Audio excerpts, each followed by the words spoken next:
Can you hear me now? Thank you for letting me know.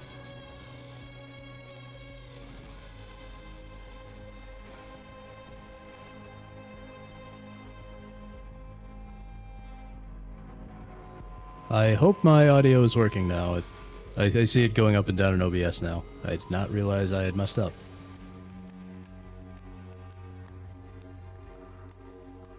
Yeah, you know, professional streamer chat. Of course I'm retarded.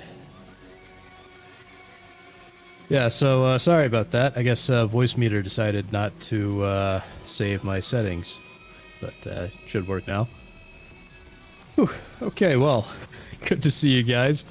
Yeah, sorry, I would have been live a little sooner, but I was watching DSP, and he broke some news about Taco Bell. They just put out some new menu items, and I'm really excited about that. But let's say hello to you wonderful people first and foremost. So first in, we got Fractured Filter. How you doing, man? Welcome, valued customer!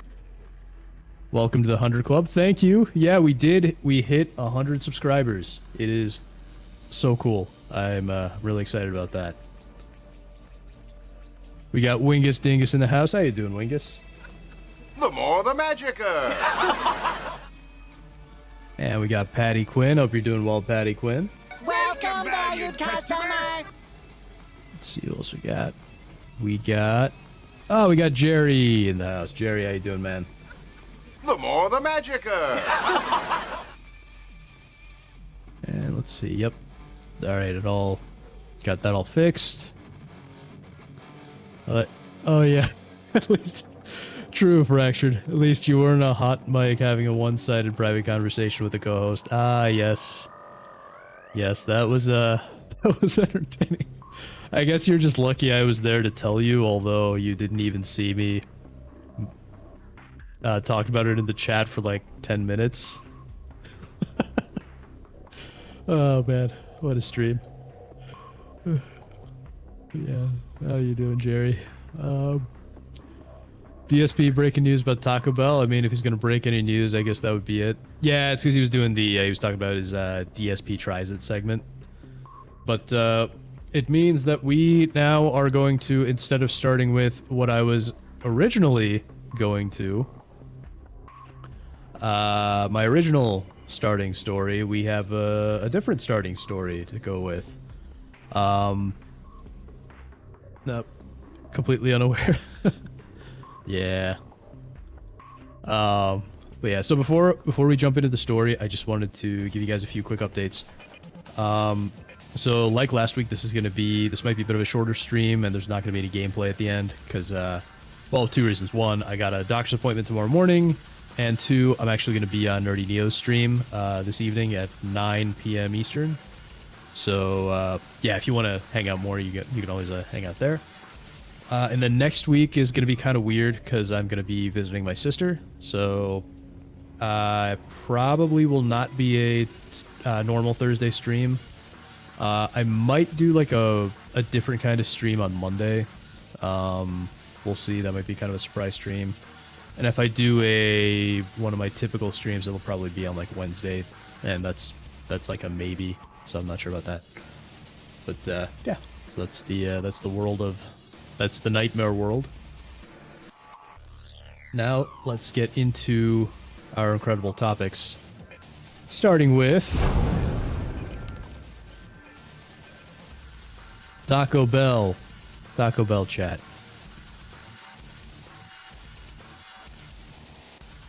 Okay. Sorry, not watching top 5 tonight because the Melee stream tonight. Yeah, that always happens. Neo and the Melee stream clashes. Let's see. But I think it's just what? I think Boo Party is the game that won, so probably. Yeah, so I'm probably not gonna feel too bad about missing it.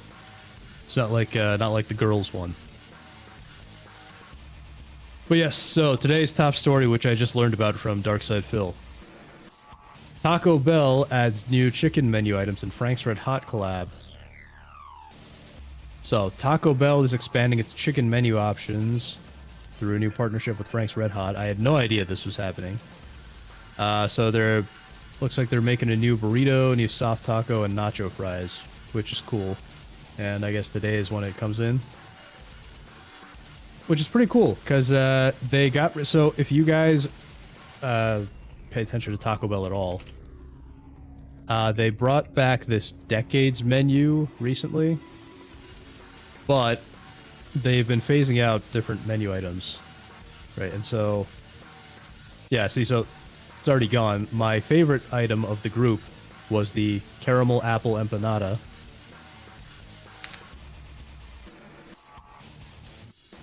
So let's see. Nice, give me recipes.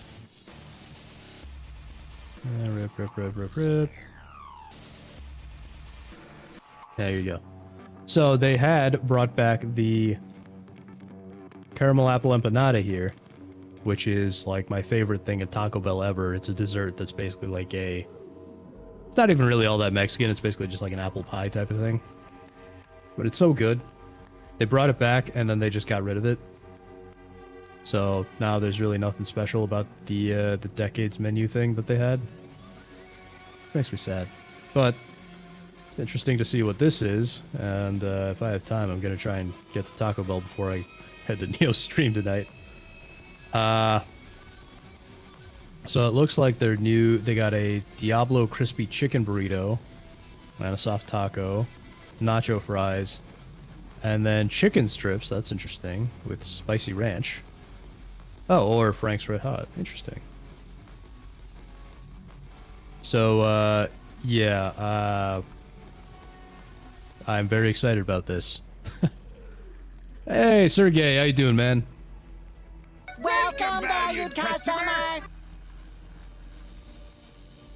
Yeah, so we were just talking about how Darkside Phil, of all people, informed me of the new Taco Bell menu. So that's our... You just wrote your first midterm. Nice! I hope it went well, Sergey. Good luck. I hope it comes out... hope you get a good grade on it. Yeah, I remember you telling me about that.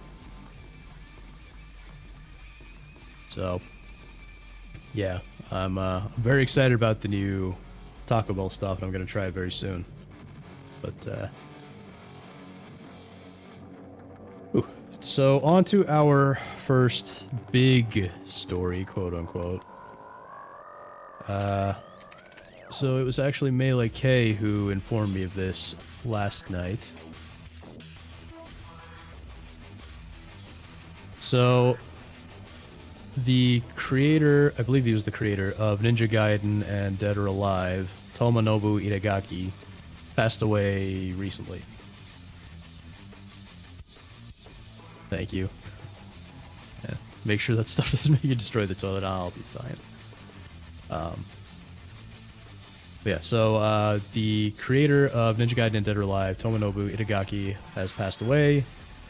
And we found out about this last night.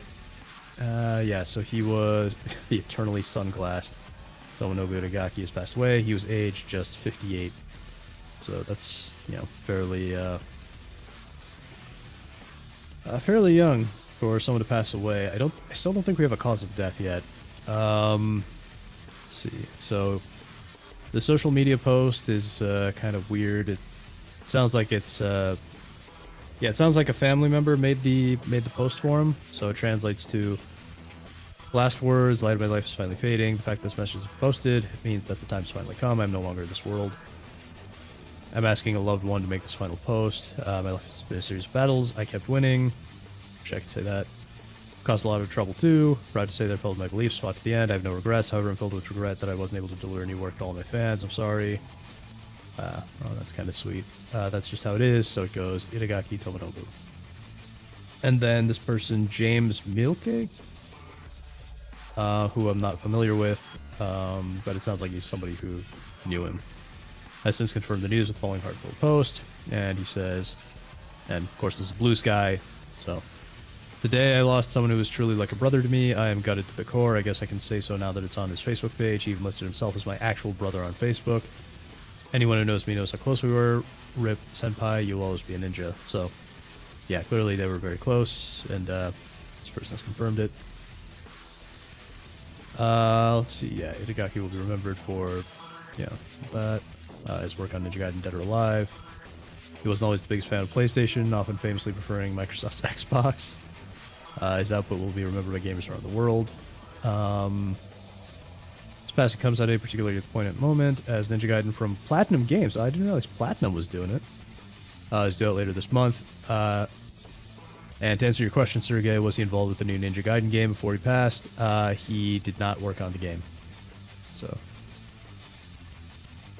yep. Of course, yeah, this switches to his friend's family, all that. Oh, and they have comments here. That's nice. So, yeah.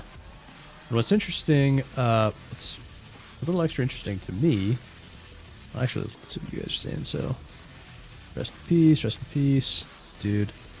I guess we won't get a Dead or Alive revival now. Yeah. I mean, who knows? Maybe someone else will take up the torch, but yeah, unlikely. I think it's just a dating sim franchise now. That leaves out the best characters.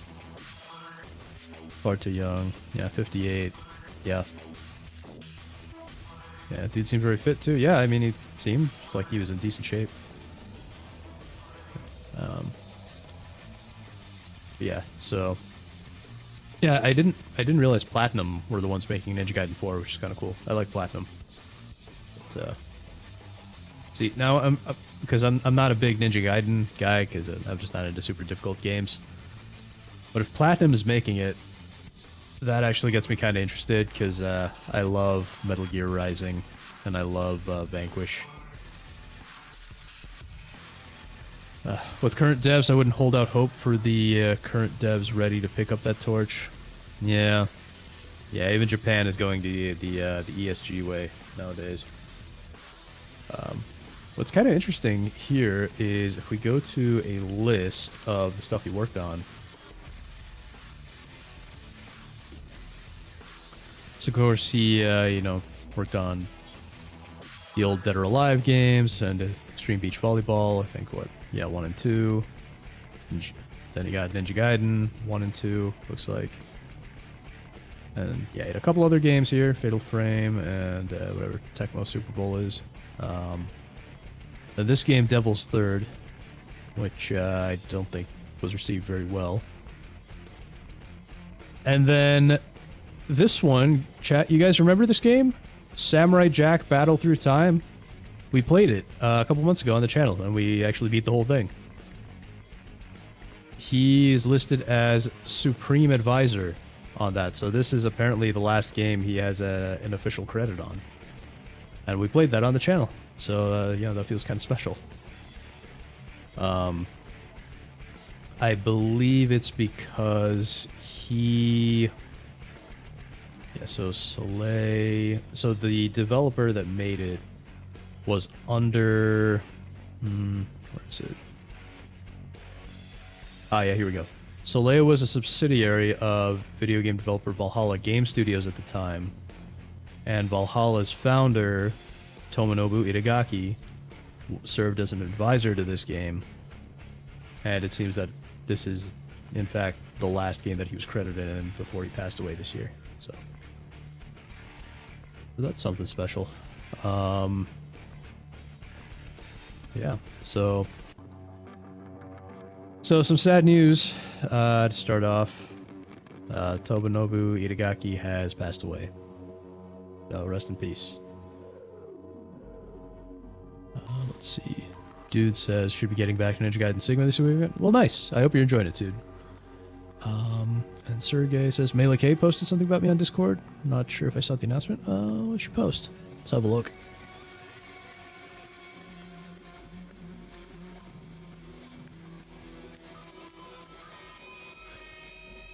Most we're looking at Discord while we're live. Oh, well, thanks, Kit. Yeah. I mentioned earlier we hit 100 subscribers on YouTube, so it's pretty awesome. Yep. Congrats. Thanks, Sergey. I appreciate that. Let me just write it quick.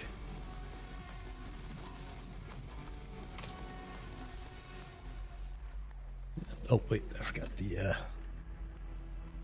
There we go. Said thank you and put in a nice little bless there, because always gotta have the bless.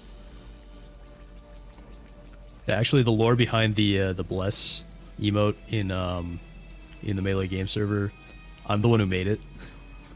Because it was actually during one of the member streams, like the one dude mentioned. We were playing something, and I just saw everyone. Oh, it was that needy streamer overload game, and for some reason in the chat in the game, there were just a bunch of things saying bless with like the prayer emoji, and so I was like, you know what, Alex Jones bless, and so I made that. Awesome, thank you, Sergey. All right, so yeah, I don't use Twitter or X because it's toxic. Yeah, I don't really use it except to just like post stuff like that, or post like stream updates. Yeah, it's really exciting. So, okay, so got a couple other stories. Let's see. How about we go through this one here?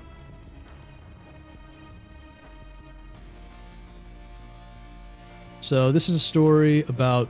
So we're gonna go through a couple of censorship stories here.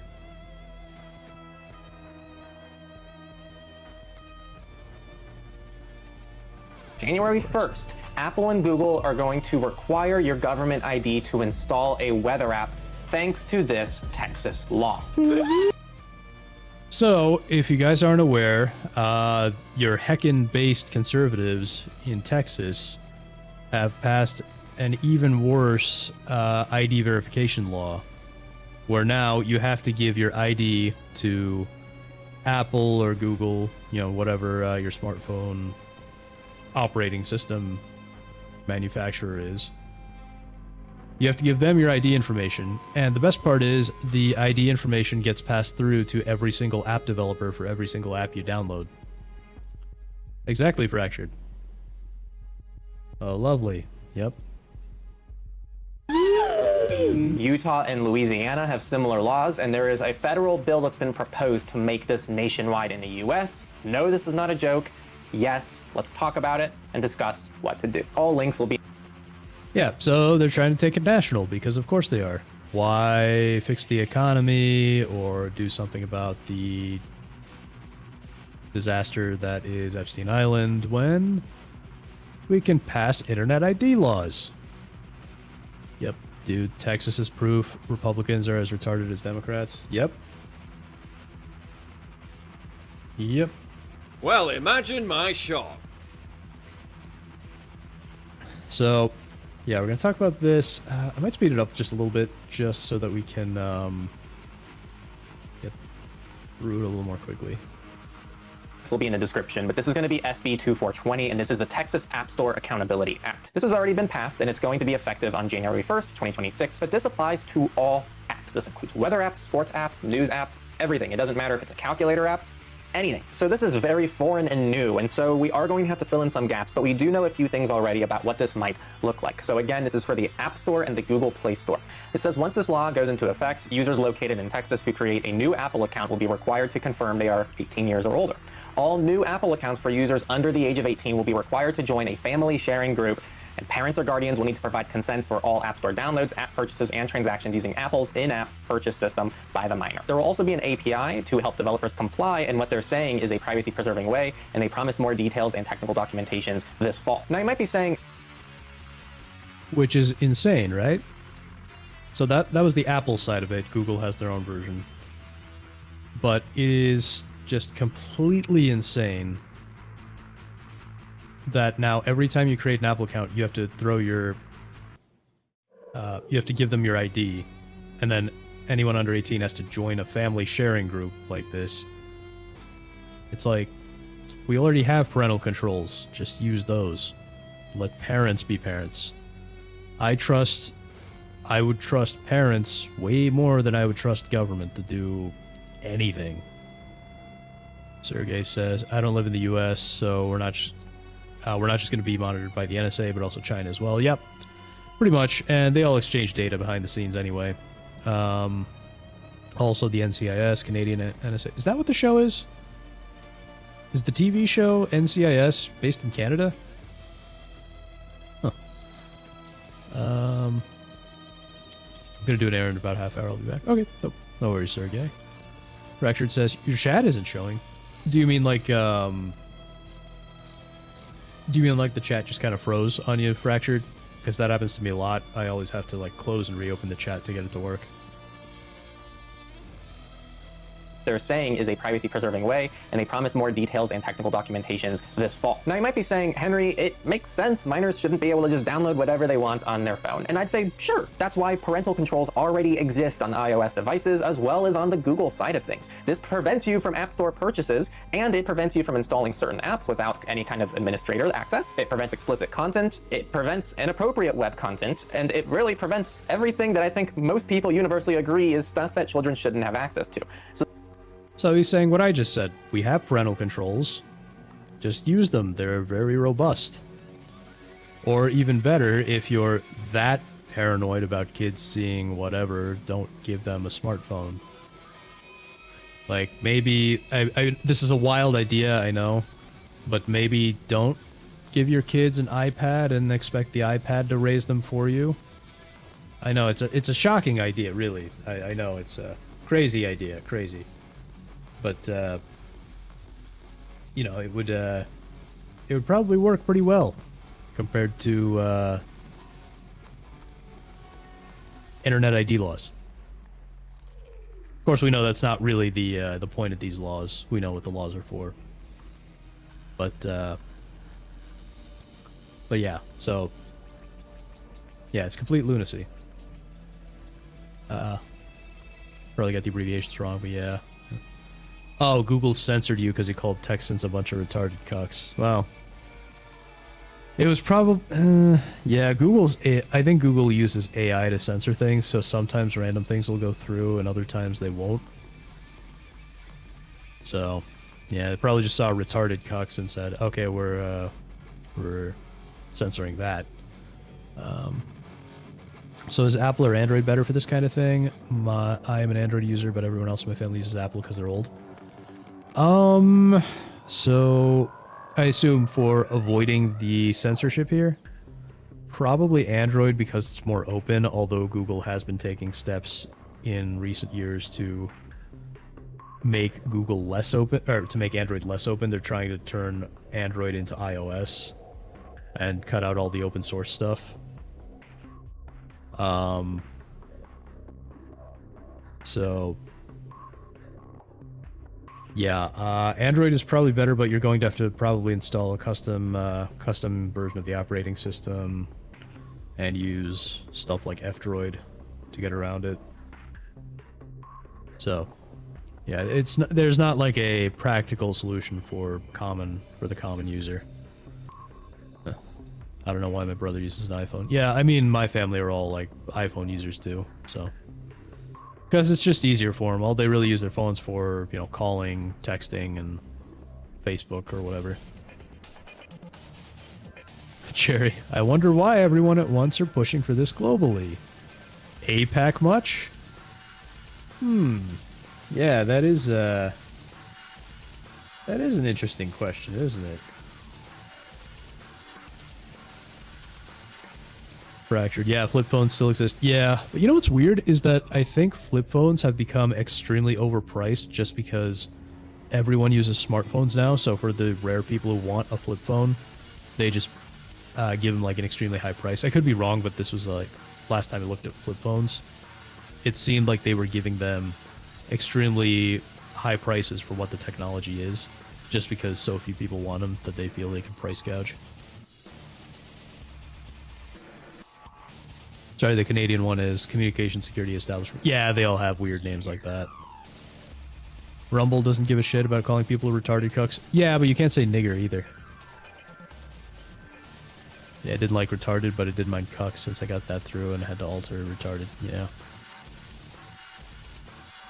Dude says, I've got Graphene OS. Yeah, I have Lineage, I think, is what I'm using. Problem with something like Graphene or Calyx is that they only support a very limited set of devices. And I don't really like Google's Pixels. I want a phone with an SD card slot, so I can put all my music on my phone locally.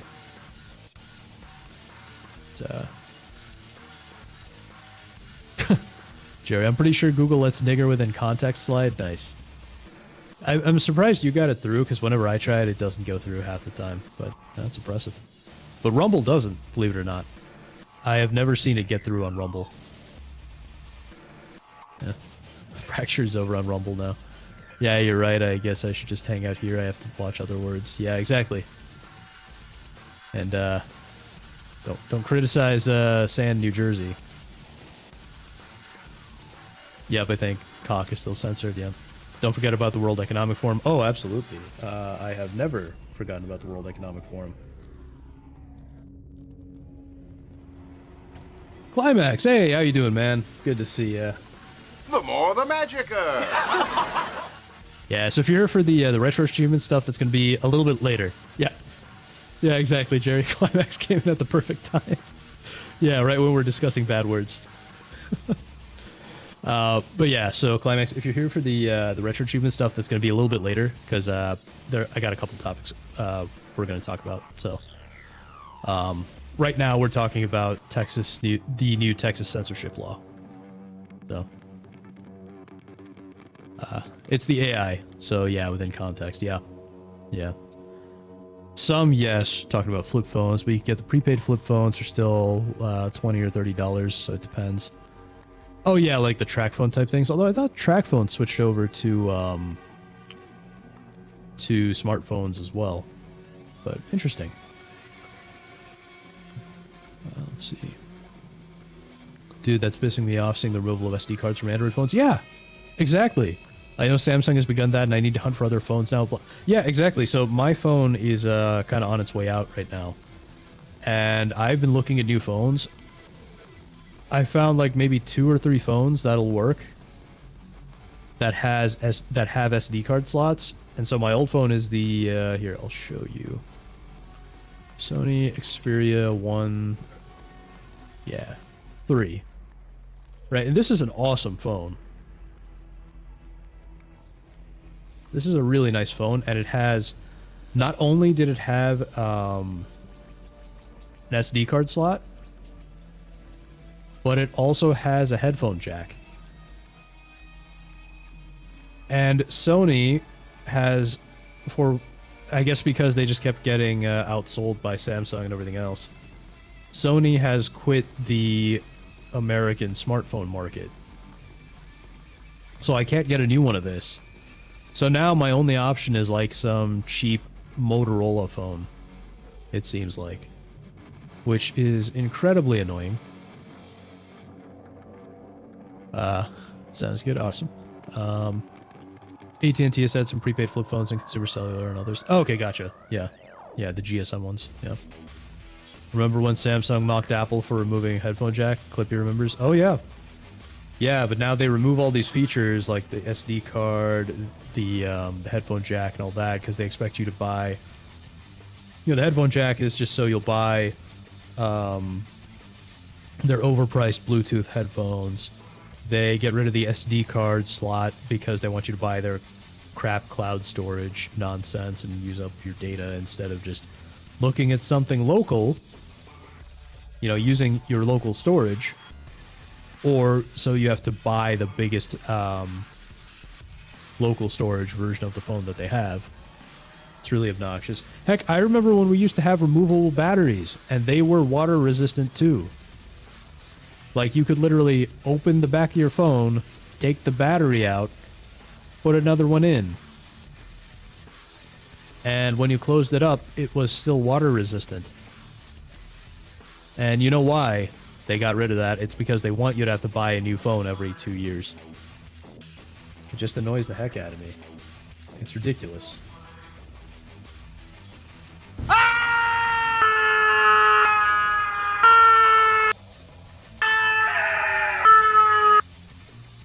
So, I remember how quickly those things change. It's also tiresome. Yeah. Yep. Sorry, okay, never mind, sorry for a bit. Alright, cool. Alright. So this feature already exists, is already privacy respecting, and functions pretty much on device of every iOS device out there. This law doesn't just destroy the privacy for adults, but children as well, and actually makes them less safe than the tools they have access to right now. Now it's pretty interesting because that's a good point, chat. If you had kids, would you want... If you had kids, would you want to be giving all their personal information to some random app developer in China? Because I certainly wouldn't. Yeah, removable batteries, I remember those. I think they phased those out through making them more expensive, then just made people go, well, I guess I will get a new phone. No, they literally just did what Apple did. So Apple has never... I don't think Apple's ever had removable batteries in their phones. And so they're just like, you know what? We can make more money if we just do what they do and claim, oh, waterproofing. And so they just started getting rid of it. Yeah. China. Yeah. Dude, Scott the Woz is a national treasure. Too bad he lives in Ohio. Yeah, Ohio is pretty... Shit. Yeah, it's kind of a hole. So, yeah. In fact, Ohio is going to be the subject of one of our other stories today. Yeah, I forget the Apple side. That's perhaps true too. Yeah, everyone copies Apple because Apple's walled garden is really nice for sucking people in and just draining them of their money. So, yeah. Neo, how you doing, buddy? Welcome, valued customer! Catching up at 2X. Platinum's working on Ninja Gaiden 4 in conjunction with Team Ninja. Yeah. Yeah. So, that makes sense. So, that got me kind of excited about Ninja Gaiden 4. Even though I'm not really a Ninja Gaiden guy. Yep. Why I've never been an Apple person. Fuck that company. Yep. Oh, yeah. Never liked Apple. I don't care for Tim Apple. They censor the heck out of everything, too. So... because both Apple and Google have expressed some concern over this. Apple's is a bit more subtle. Apple says, even if a user simply wants to check the weather or sports scores, which pretty much is a subtle call out at how ridiculous this law might sound. Google was a bit more direct, though. They outlined their concerns about the Utah law, which is extremely similar, which says this bill requires app stores to share if a user is a kid or teenager with all app developers, effectively millions of individual companies without parental consent or rules on how the information is used. That raises real privacy and safety risks, like the potential for bad actors to sell the data or use it for other nefarious purposes. Google even said a weather app doesn't need to know if a user is a kid. And it's true. Why does... Now, isn't that interesting? That's what I just said. So, yeah. Why would they want to pass a law that forces you to send your personal information to all these random companies? Could it be that they want to be able to drag that information out of the companies to use against you? Which is what the government always does. Why does every developer need users' ages? That's just irrelevant for 90+% of applications on any app store. Apple also put out this blog post not too long ago, which goes through their formal statement. And again, it's a lot more professional and that's a little bit less opinionated than Google's, but it still very much throws some subtle things that call into question what this is really accomplishing. This has really concerning implications. So Apple and Google are now going to have to collect and verify user ages through the App Store. So not only do you have to put trust in the companies to make sure they're doing things properly, but they both are building an API so that every developer for every app that you install gets access to at least some of that information, the extent of which is also a bit unclear right now. This includes tiny indie developers and massive companies, both of which could have poor security practices or good security practices. It also includes international developers outside of US jurisdiction, and it means every app you download means another company with your age data. And it also means that many of these apps can't actually be used with any layer of privacy or anonymity if it has to be tied to some account or some personal profile. Something else is that nowhere in this law do they mandate encryption standards. They have no requirements for data retention limits. There's no rules preventing the resale of this data. There's no penalties for developer misuse. Developers can do whatever they want with age data once they have it. I don't think developers are going to get access to like user IDs or anything like this. That's my hope, but still, that is still sensitive data to know about people. That isn't... So isn't that interesting? There's nothing preventing them from selling all your personal info to, say, the government. And there's nothing forcing them to keep it safely encrypted or anything like that. Now, isn't that just interesting? Win for Google? Well, not yet. I mean, it's good that they're against this, but obviously they know it's just bad for their business. Yeah, we're fucked. Yep. Yep. Please, please, somebody put me out of my misery. Have mercy on my soul. Microsoft is allowing you to turn off their AI face recognition on OneDrive 3 times a year. Yeah, I saw something about that. I don't really understand it, because if you're turning it off once a year, if you're turning it off, shouldn't it just stay off? I haven't looked too deeply into this, but I mean, I don't use OneDrive. I don't bother with it. But it's very weird. Like, it's a very weird story, because you think if you turn it off, it just stays off. But yeah, people will fall in line with this so easily with just, oh, but I have nothing to hide, so why should I worry? And I just facepalm every time, bro, you're doing assault. Yeah, exactly.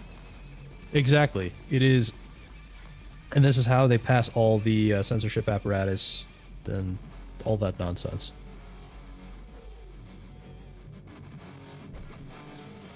So, yeah, it is, you know, you get your heckin'-based conservatives, and they're always, you know, the super religious ones are always screeching about the quote-unquote mark of the beast. And then it's them who implement this in the name of, oh, we can't have kids see, you know, we can't let the kids see any boobs on the internet. And so they will happily implement the so-called mark of the beast, as long as it falls in line with what they want. So, when they scream about this or that being mark of the beast, it's hard to take them seriously. It's really hard to take them seriously. Let's see. Oh. Snap. How you doing, Snap? Good to see you, buddy. The more the magicer. We're just talking about Texas censorship. Texas passed a new censorship law, so...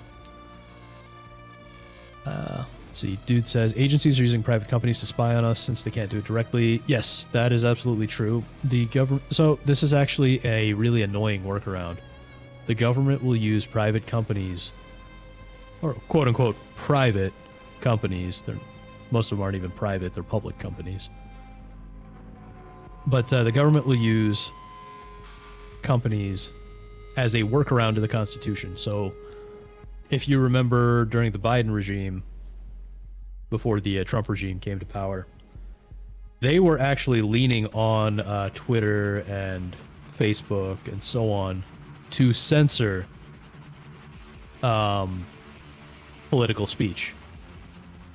Meanwhile, if you guys remember the PRISM program that Edward Snowden revealed to us like over a decade ago now, the government was using all these private companies to get around the Fourth Amendment and scrape all your data. And I think they still do it. We just kind of accepted it because there's nothing we can really do about it, because despite being the enemy of the people, the government still is in power. Okay, Microsoft has a tendency to reset your settings. Yeah. They're not great. Everything Microsoft does these days is half-baked at best. God, I hate Microsoft Teams. I'd rather have my nuts recognized than my face. I mean, if they could get at him, they would, Sergey. They could get DDoS if people keep turning it on and off. Huh. I mean, Microsoft, they should have enough servers for that to not be an issue at all. Sergey, I'd only used Google Drive on my Gmail on my laptop because of accessing huge files, but never on my phone. Yeah, so I don't use Google Drive, or I have, I think, Proton Drive because it came with my Proton subscription. Proton's great, by the way, if you care about like privacy type stuff, good for email and all that. I think I have a Mega Drive, which is where I store all of my like mods. So like when I mod games, if I want to share the mods. Since I took all my stuff off of Nexus Mods, I just put everything on my Mega Drive. And then other than that, I use SyncThing, which is a really nice tool. So, SyncThing is a very, very nice tool that is private. So, and it's open source too. So there's no central server for this. You can put SyncThing on all your devices and sync whatever data you want between them. So this is a great way to... For instance, sync your music between your computer and your phone if you want. I also sync my 4chan shitposting folder this way. Gotta hang out here? Hell yeah, Snap. Hope you're doing well today. Oh yeah, I'm doing alright. How about you, Snap? I know you've been having a bit of a go at it with work lately, so I hope things are going well for you. Thanks to Nightmare, now I'm fuming. I don't know why my Microsoft Teams been turning on randomly on my laptop lately, since I used it once for meeting. I usually use Zoom. Yeah, Teams is a half-baked piece of garbage. It is probably the worst video chatting platform. Meanwhile, Zoom is Chinese spyware, so just keep that in mind. I'll keep that in mind. Okay, well, there you go. Doing okay, things have calmed down a bit. Okay, cool. Yeah, glad to hear it. Glad to hear it.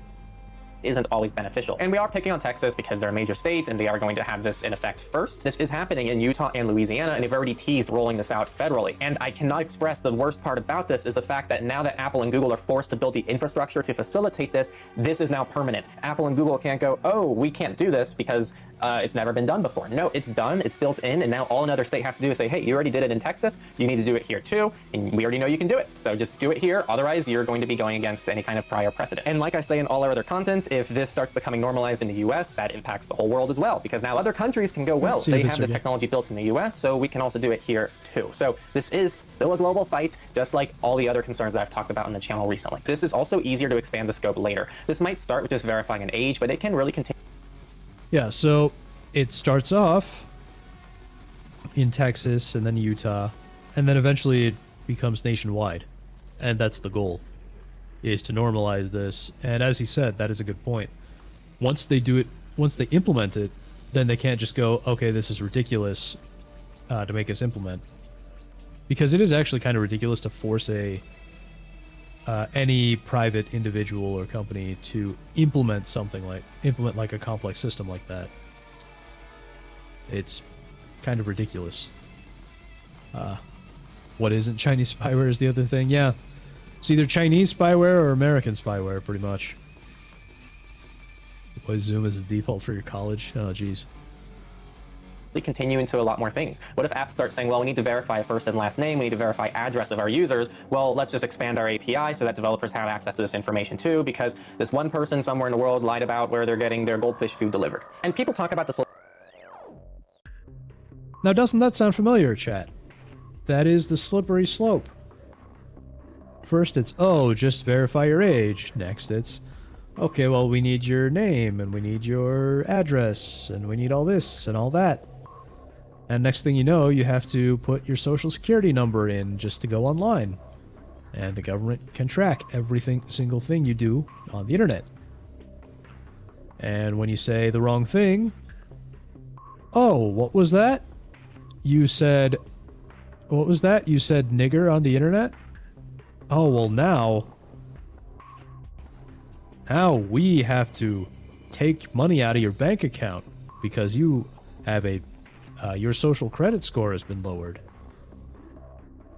What's that? You want to travel outside the country? Well, you can't leave the country until you raise your social credit score. Because that's what's happening. Yeah. So tired of this bullshit. Yeah, exactly. Yeah, it'll be Demolition Man, but even worse. Although I do like Taco Bell, as we established earlier. About the slippery slope like it's something that doesn't happen, but it's already happening. This is HB 1181. This is from June 2025, and this actually had a Supreme Court ruling. All right, so pay attention here. Pay attention to this, because this is something interesting. And Justice Thomas said, quote, adults have no First Amendment right to avoid age verification. That ruling greenlights expansion to all apps. So there's now constitutional precedent in the Supreme Court for this kind of stuff to keep rolling out everywhere. That's how things... Yeah, so that... Did you hear that? Justice Thomas said that. That is your heckin'-based conservative justice. The guy that everyone's always cheering for. So Clarence Thomas fully supports Internet ID. And as he's saying here, it starts for not safe for work content. Then suddenly it's obscenity. It's content that the government finds objectionable or questionable, things they don't like. Oh, you want to see this news on, you want to see what's going on with Epstein Island? Oh no, you have to verify your ID, and now suddenly the government knows exactly who's looking at information that's inconvenient to them. Or maybe they know, hey, you looked at something a little bit strange here. Wouldn't it be interesting if we just had a quote-unquote data breach and just so happened to leak the information of this person who is running for government? So, you know, maybe they quote-unquote leak the information of a rising politician. And they say, oh, wait, you visited this curious porn site. Gee. So, yeah, it never ends well. This stuff never ends well. It'll be even gayer. Yeah. Yep. It absolutely will be. Why don't you get some scented candles, nigga? 'Cause you gay! I will support Taco Bell in the restaurant wars. I think it was the franchise wars, wasn't it? But yeah. I have to support Taco... Oh, come on. Thought I had this... Sorry, we got some Twitch spam here.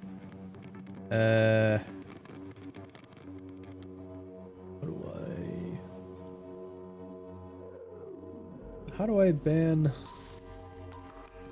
words again? Why do we even bother with Twitch? Nobody watches Twitch. Smash moderation settings. Yeah, there we go.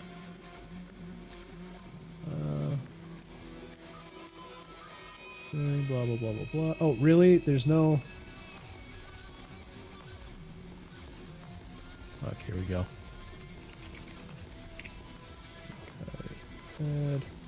For whatever reason, I cannot block just URLs in general, which is very weird. I don't know why.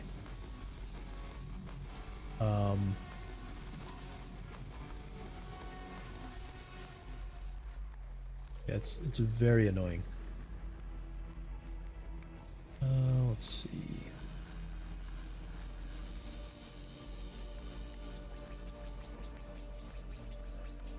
Yeah. It's very annoying. Yeah, so I'm going to...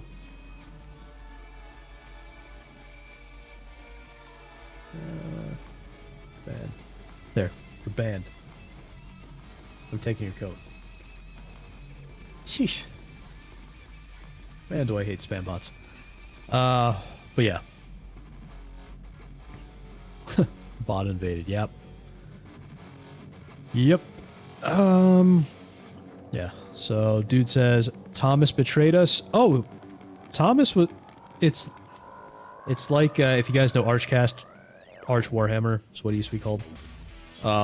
He said it once before, these people were never on our side. And it's the same case here. If you... and I mentioned this way back in my... back when I was doing the Amazing Comics videos, when I did my video on the Comics Code. We touched on the ESRB situation,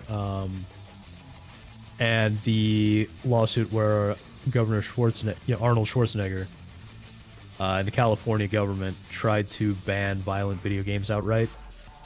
And Clarence Thomas, in the Supreme Court decision, he dissented and actually wanted California to be able to ban the violent video games. And this was back in, like, the mid to late 2000s, I think.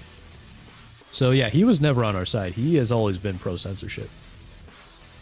So it's not that he betrayed us, it's that we put our faith in someone that we never should have.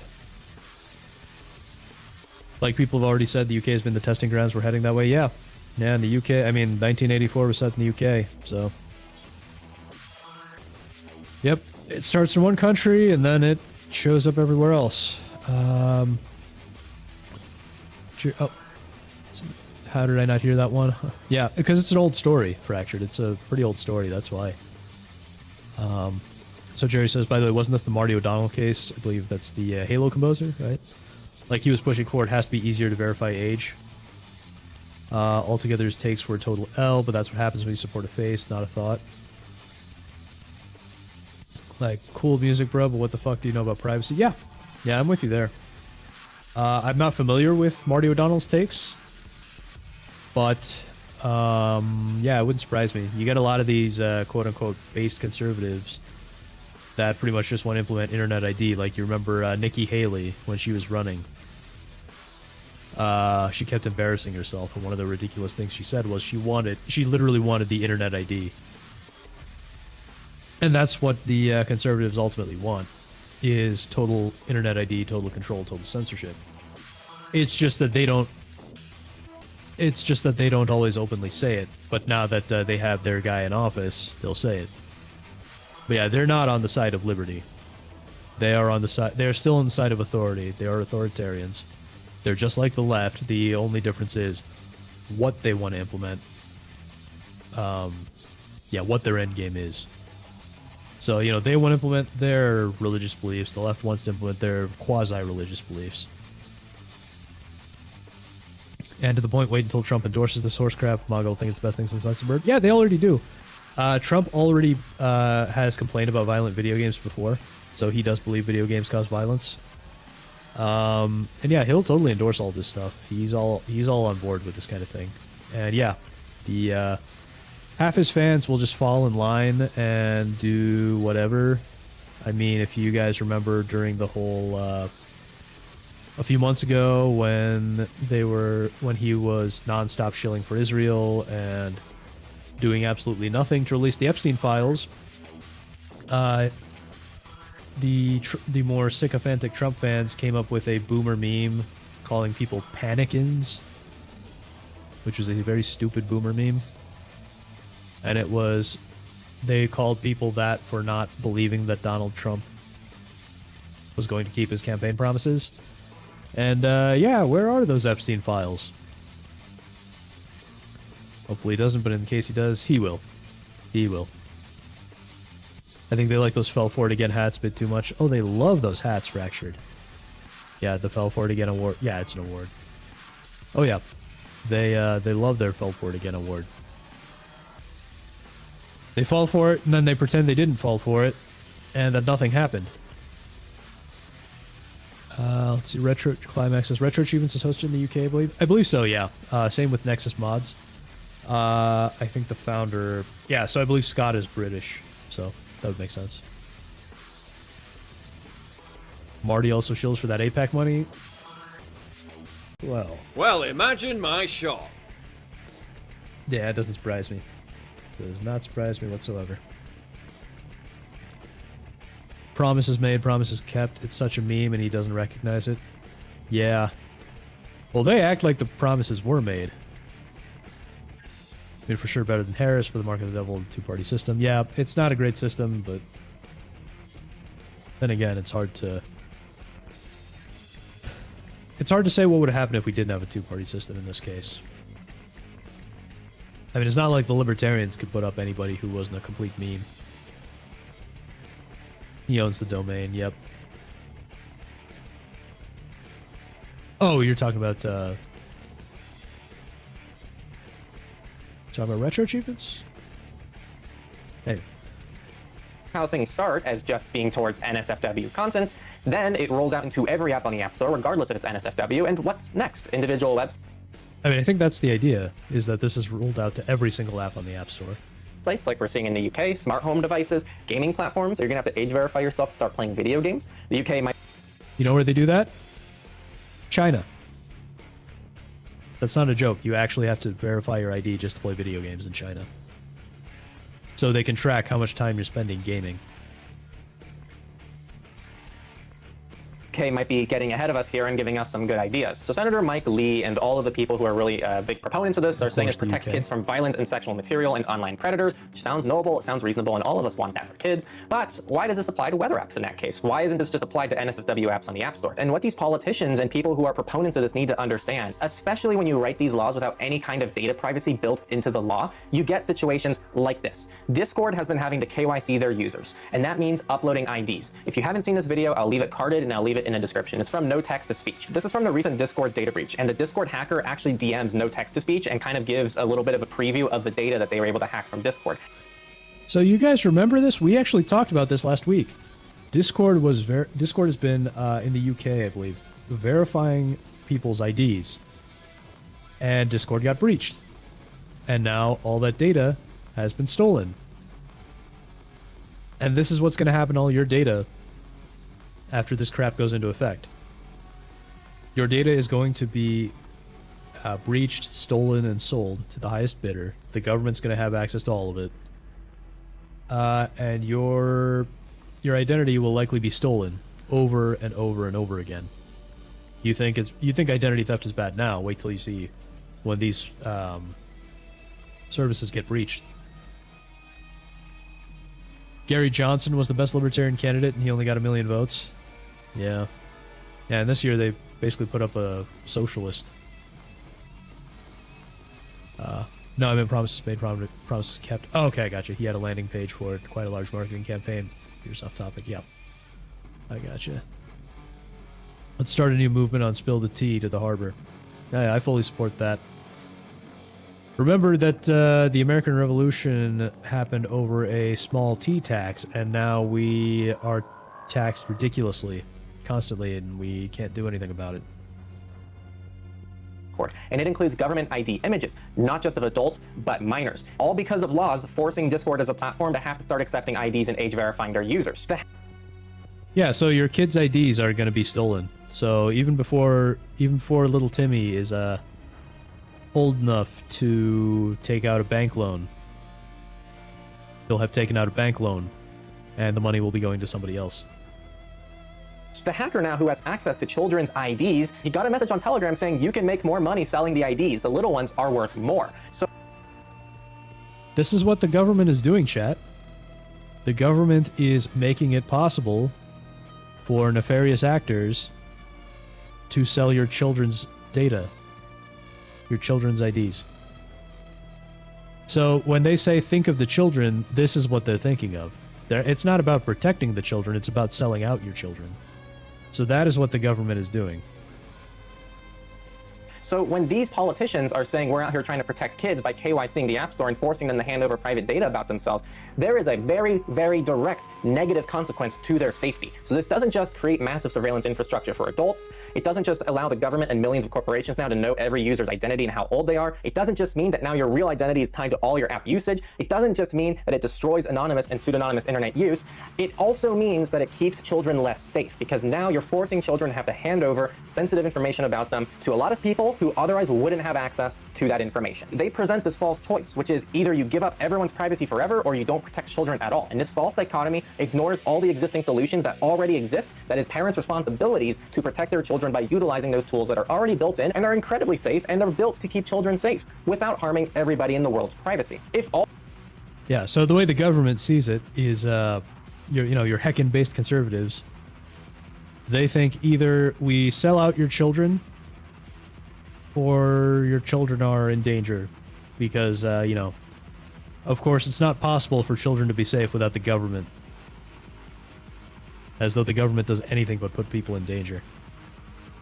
If all these things aren't enough to make you go, whoa, this is some scary shit, I think the most infuriating thing is, what if your kid has an iPhone? Now you have to create an Apple account to join a family sharing group? Does that make any sense? It doesn't to me. Again, privacy-preserving alternatives already exist. Device-level parental controls, both Apple and Google offer these features. They already exist, and they don't invade people's privacy, and they don't invade the control of what apps they can install on their phone. We have screen time limits, we have content filtering, we have app restrictions, and we have no surveillance infrastructure required for any of that. Age verification laws, on the other hand, which is what all these politicians are trying to pass, lead to things like the Discord breach, where an age verification system is compromised and it leads to people IDs ending up in the hand of predators. That includes minors' IDs, that includes selfies with IDs, that includes personal information, and that very system that's meant to protect children now creates a database for people to target them. These laws are passed without a care in the world about these very real and actually happening risks that we can directly point to. These aren't made-up scenarios. This isn't a hypothetical. These things are happening right now because of other places and other regions that have already had to age verify people. 10 years ago... And it's all by design. children didn't really have to worry too much about identity theft. I don't think nowadays we can say the same thing if children are now going to have to upload their ID to a bajillion platforms. Okay, my outrage is over, so let's get into the what we can do section of this video. So, a quick overview of what happens next. January 1st, 2026, Texas law goes live. New Apple accounts in Texas require age verification. If you're a developer, you need to comply with this soon. May 7th, 2026, the Utah law goes into effect, and July 1st, the Louisiana law goes into effect. Beyond 2026, other states might follow. We don't know yet. They are kind of saying there could be a federal bill, and either way, the infrastructure is being built, and if it does become federal, that could be pretty permanent infrastructure. If you're in Texas or in any of these states, again, try to create your Apple or Google accounts if you're in any way interested in this. Otherwise, you can just forego them, right? But if you are a regular person who's downloading apps from the App Store, you need to create that before January 1st if possible. Existing accounts might be grandfathered. We don't know. If you do want parental controls for your kids that doesn't invade or harm their privacy, use the built-in parental controls on your iDevices. They already exist. We also need to oppose these laws. Yes, they've been passed, but there's still a lot of time to act and see if we can make any change. So try to contact, especially if you're in Texas, contact your representatives, contact people in Utah, contact people in Louisiana. This is some dangerous stuff, and if it continues spreading, this could be really bad. So we need to oppose federal kids online safety acts or similar bills or whatever else they do. So stay. Yeah, so if you can, try and oppose this. I know your politicians don't actually listen to their voters most of the time, but you know, if you can get enough support, maybe something will change. Aware of what's going on, and please, please, please, especially if you're in these states, contact your representatives. Share this information. Most people don't even know this is happening. It's just going to be a pop-up perhaps in 6 months, and they're just going to go, oh, okay, I guess I just do this now. So this affects everybody if it goes federal. So word of mouth matters. Share this video around, or just share the Ars Technica coverage of it. Whatever you think is most impactful for the people around you, share that around, and I'll leave links to everything I've shared in the description. Next, support orgs that are fighting this stuff. The EFF is doing a lot to fight similar things, and they have a lot more resources than any of us will to help fight this stuff. And finally, of course, educate others on alternatives. Remember, parental controls exist and work already. They don't require any surveillance, and age verification creates more dangers like the Discord data breach. And if any of you watching this are politicians, I understand sometimes it seems like the right thing to do, and we all want to protect kids, but there are some very direct side effects to this approach that we're taking, especially when the... Since when do politicians actually want to protect kids? That is not... I don't think that's ever been a thing. laws don't have any built-in privacy protection or encryption standards or anything else to even imply that there's a downside to these laws. So my message to lawmakers is parental controls are already built in and effective unless there's evidence to the contrary, which no one has put forward. Surveillance infrastructure isn't needed to protect children. Age verification laws create literal honeypots for hackers. Children are less safe when their IDs are on a database, and you're solving a problem that's already been solved. That's my TLDR summary of my stance on this. Yeah, exactly. This just creates new honeypots for hackers. And as I said earlier, we've already seen this happen with Discord. Very concerning things, especially when we talk about the fact that these are very similar states that say that they're proponents of free speech and free access to information, and they don't want to be in people's lives. This is the literal definition of getting involved as a government in people's lives. Yeah, I mean, that's the entire purpose of government, is to get involved in people's lives, is to screw with other people. That's all that government really does.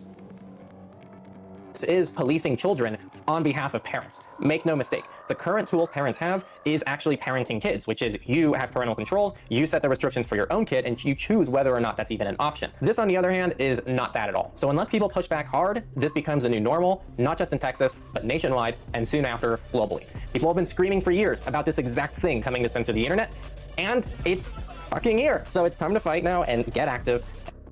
Yeah, remember how they kept saying, oh, it'll never happen. Oh, no, they'll never do that. And now they're doing it. And now they're saying, oh, and it's a good thing. And you can find all the ways to support TechLore, which is us, down in the description. I'll keep doing coverage of this as more things come to light. I want to thank you all for watching. And I have a video that is talking about encrypted tools. So if you want to see some encrypted tools, check that out. So yeah, there you go. Texas has decided to be a bunch of retards. So, you know, conservatives are being conservatives, as usual, and censoring the crap out of everything and trying to implement Internet ID. So Neo says, would this also mean that all you would need to do is start developing an app and then you'd have access to everyone's info? I was going to say, not exactly. I believe what it means is you would have access to the info of every user that uses your app. So you wouldn't have access to everyone's info, but just the info of people who use your app.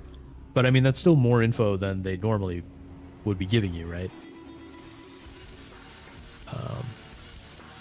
Yeah, nothing punitive mentioned if misused or mishandled in the bill. Yeah, because they don't care about that. That's not the goal of the bill. The goal of the bill is to completely shred your internet privacy.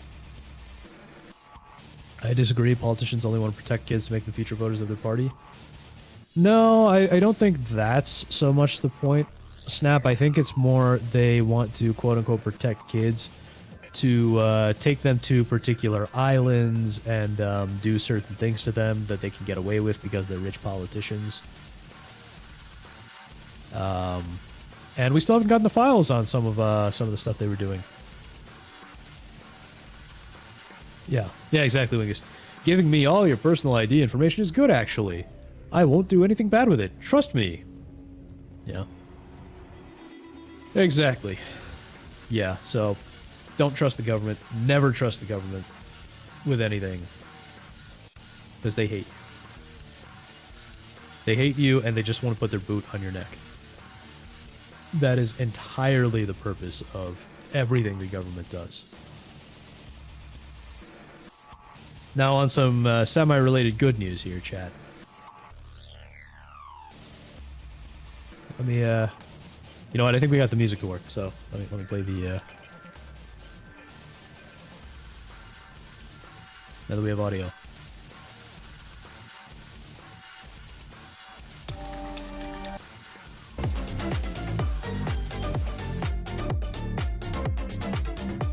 Parents Television Council, scourge of broadcast indecency, files for bankruptcy. So if you don't know who these guys are,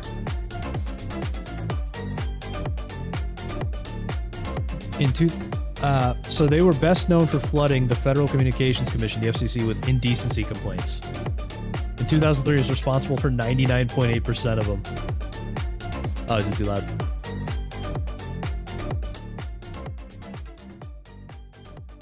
How's that?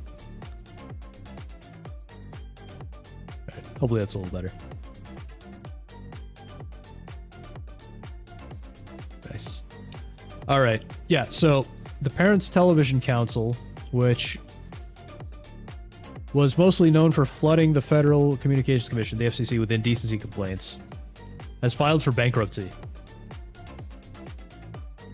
So this is a group that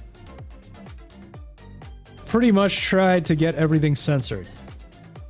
So they kept crying about, you know, the 8 p.m. to 9 p.m. TV slot had been taken over by risque shows, but like, I don't know what Melrose Place is, but Friends, which I never got into Friends myself. That's good. Goal. In 1998, they took out newspaper ads to drop support for televised filth. TV is leading children down a moral sewer. And they hated Family Guy and American Dad. So, yeah, and then they started complaining about Netflix and HBO. The group recently lamented that Hollywood sex scenes are more explicit than ever. Okay, I mean, that's on parents to parent, you know? But why is this really relevant? Yeah, this is like when Jack Thompson got disbarred. Exactly, but to make it even better. To make it even better, here's what makes this really relevant to us. So, from Niche Gamer. Oh, this loads. There we go. So, conservative org that tried banning violent video games goes bankrupt. So again, this is the same thing. Parents Television. Oh, I guess now they're Parents Television and Media Council. But in addition to, you know, TV and movies, they long campaigned against games like Grand Theft Auto, as well as cartoons like South Park and Family Guy. Yeah, exactly, dude. Family Guy and American Dad weren't kids shows. No.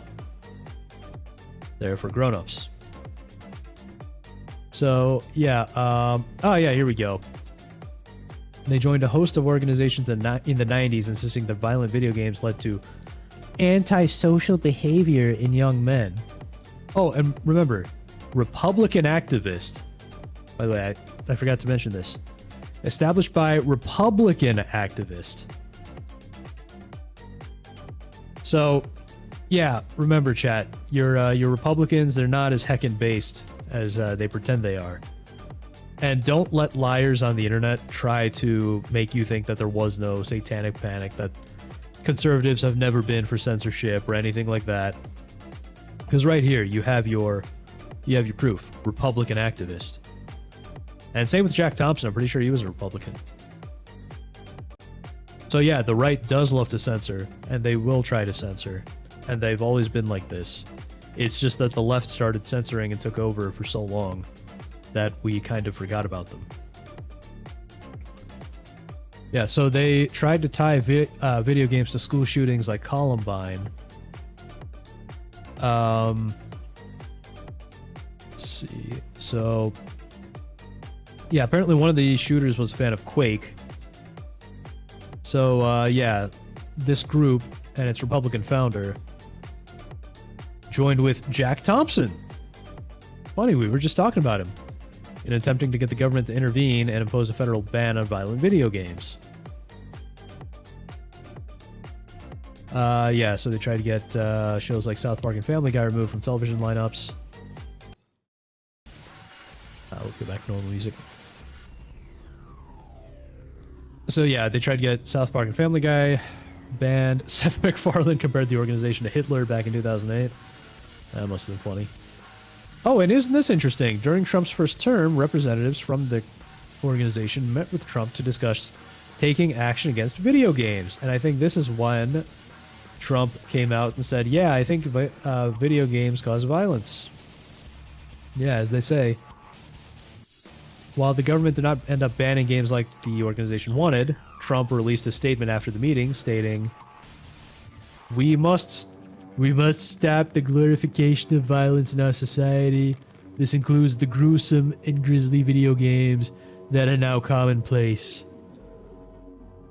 So yeah, that's your heckin'-based President Trump, who wants to ban violent video games. Yeah, so the organization officially filed for bankruptcy, but it looks like the founder left the organization, golden parachuted out, because now he's our ambassador to South Africa for Trump. So, yeah, he may have golden parachuted out, but the Republican censorship group here has gone bankrupt. So, after that last story, here's a little bit of a white pill for you. We just love to see it, don't you? Are you? No! No! Are you joking? No! No! Are you joking me? Oh no! What happened? Oh no! How terrible! That's just awful! How terrible! Oh no! Really fills me with a sense of warmth, pride, and childlike joy. American Dad and Family Guy. No, that's a really low bar for raunchiness. Yeah. Yeah, exactly. It's a cartoon for adults, but it's not that bad. Satanic Panic, there was some shit going on. They just used the attack on D&D and stuff as a cover for what was going on. As a distraction. Interesting. I'd be curious to know more about that. Yeah, exactly, Neo. Drunk driving is far more dangerous than violent video games. Why aren't they going after harsher punishments for that? Well, because drunk driving punishments aren't about controlling your thoughts. They're not about controlling what you can see and hear. This is. They control the media, they control what you think.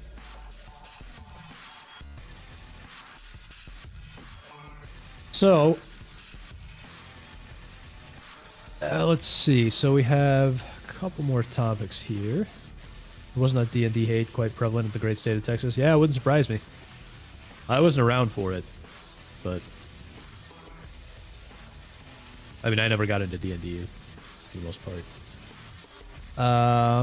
Okay, so we got one more important story here. This one is quite personal to me, chat. You ready for this?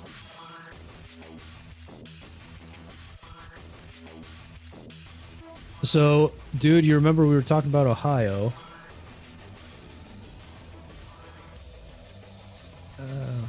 Okay. Thought I had autoplay blocked. But, yeah, dude, since we were talking about the shithole that is Ohio, Ohio is going and doing something that is very upsetting and personal to me. Ohio lawmaker proposes ban on marriage, legal personhood for AI. Ohio doesn't want me to marry my waifu, chat. So they want to prohibit AI systems from being recognized as people and make it illegal for residents to marry one. How dare you? Representative Thaddeus Claggett, a Republican, oh good, another Republican, introduced House Bill 469 in late September. The legislation would declare AI systems non-sentient entities and ban them from gaining legal personhood. The proposal seeks to bar the technology from entering a marriage with a human or another AI system. Like I said, this will help prevent AI from taking on roles commonly held by spouses, such as holding power of attorney, financial, or medical decisions. That's... I'm so angry, chat. I'm so angry. Are you going to propose to your AI? Well, not yet, obviously. We haven't gotten that far. Yeah, you and your AI wife who can't tie the knot. What a bummer. Yeah, I know, right?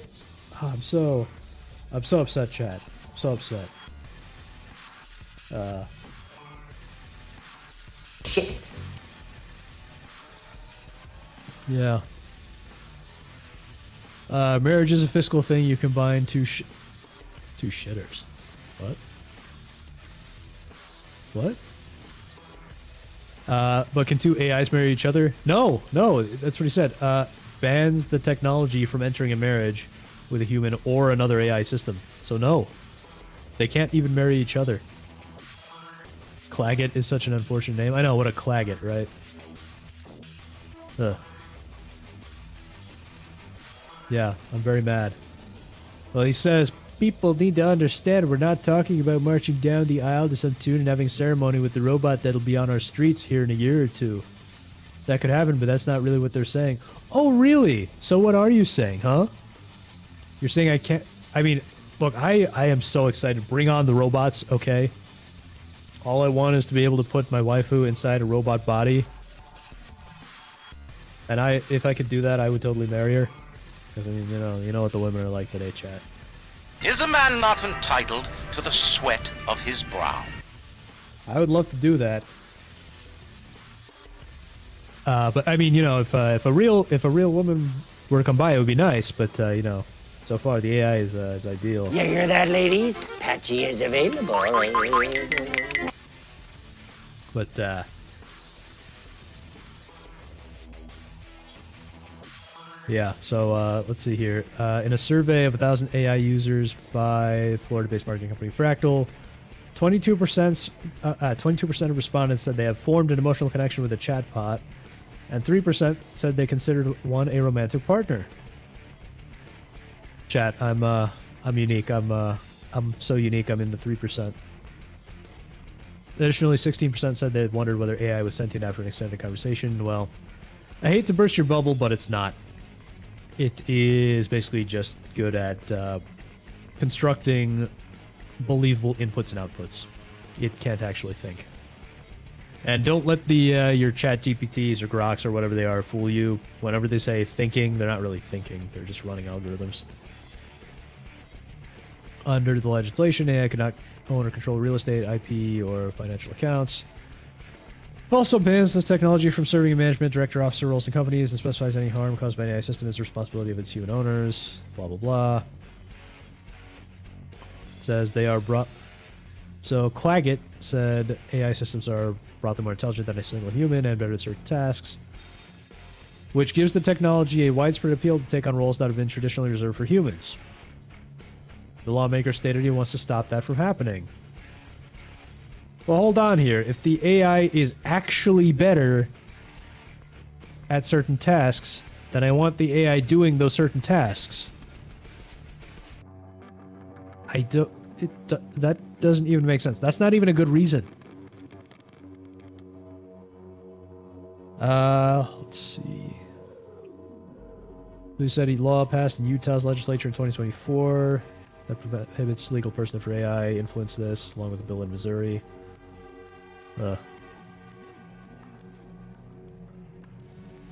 Schools in Ohio are now required to implement policies, and now students and educators should use AI.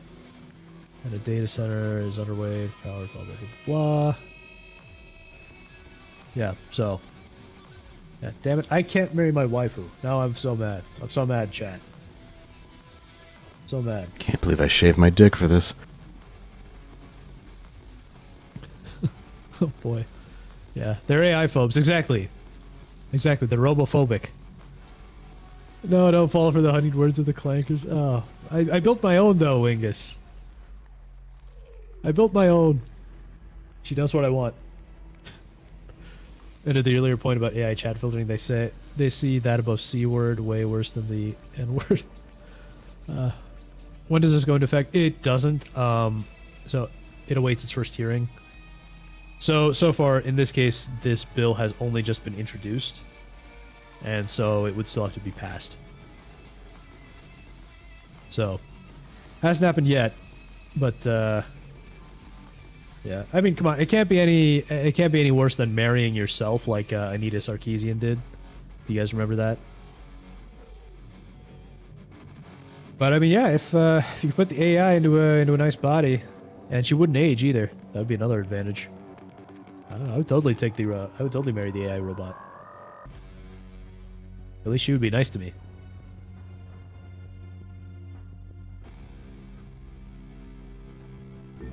Got it? Okay. Now fuck off. That's another robot I would accept. Saddest 40th birthday ever. Well, I'm still a little bit away from that, but who knows? That was hilarious to seem appropriate for. Yeah. Alright, so that is that story. So let's see, I think we got that. There is an Alex Jones story, but I think a lot of people have covered it. Probably not worth mentioning. Right. Oh, okay. You and Fracture were both talking about the same thing. Okay, yeah. Yeah, Anita Sarkeesian marrying herself. That was weird. Yeah, it's so weird and sad. You'd think she would have married the guy that was making her videos. What was his name? Macintosh. But I guess he wasn't good enough for her. Because she, you know, back when she was making those videos, I mean, she wasn't anything to look at, but she wasn't completely hideous.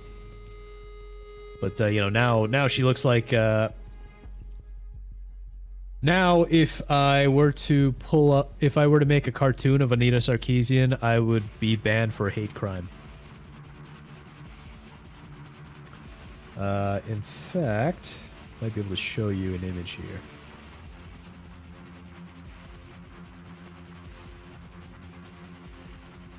You know what?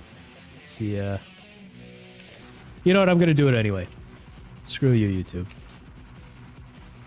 Sarkeesian. These are old. See, these are old images. She didn't look terrible back then, but now she looks pretty bad now, right? And then let's look this up, shall we?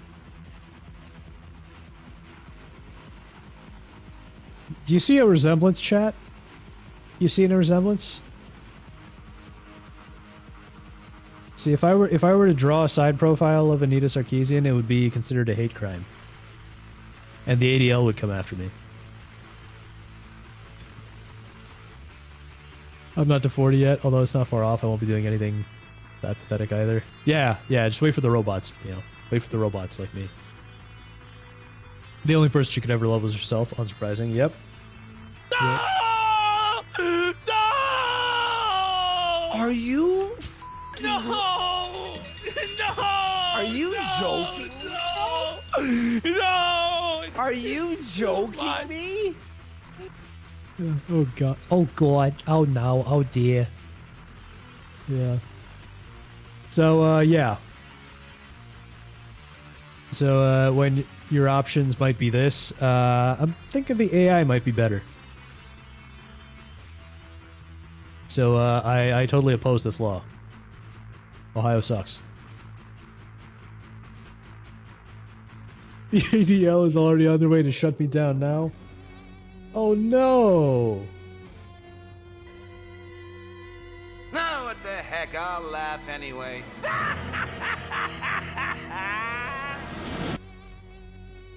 Alright. Time for... Alright, so we got two stories here that I want to cover. Okay, so I think before we get to retro achievements, I found this while I was doing more research on the retro achievement situation. So if you guys are familiar with all the Doom modding stuff, there is now drama in the Doom modding community. And I'm loath to use Reddit as a source, but this seems to be the main source here. And of course it's locked, because moderators are always gay. So if you guys are familiar with GZ Doom, it is a... go away. If you guys are familiar with GZ Doom, I really hate Reddit's interface. It just keeps getting worse and worse. For God's sake, really more drama. Doom drama now too. Oh yeah. Oh yeah.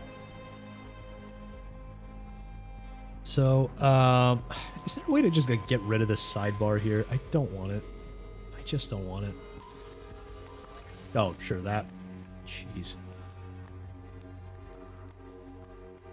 Yeah, GZ Doom developer deciding to just post bad code and say it's everyone else's problem. Yeah, you're not far off, dude.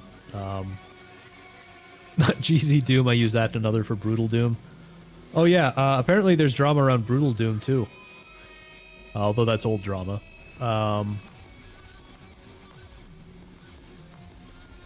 So, apparently GraphZal, who is the creator of the GZ Doom fork, which is GZ Doom is a fork of Z Doom, I believe. He pushed AI generated code into GZ Doom's latest dev builds. Although, let me see here. I think it's just a bit. So it's this, and if you're confused, this Kolkers guy, Christoph Olkers, that is GraphZal. I guess GraphZal is just like his internet nickname or something, screen name. So he made some AI code that didn't even compile, and people got very upset.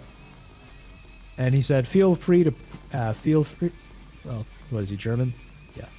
Feel free to fork the project under... And he didn't even complete his comment. So... Yeah, but the thing is... So, as it turns out, these drama people, yep, really not Brutal Doom as well, yep. So, it turns out... See, this being Reddit, and the kind of people who are involved here, I mean, whatever this thing is... Oh, it's from Ohio. Of course it is.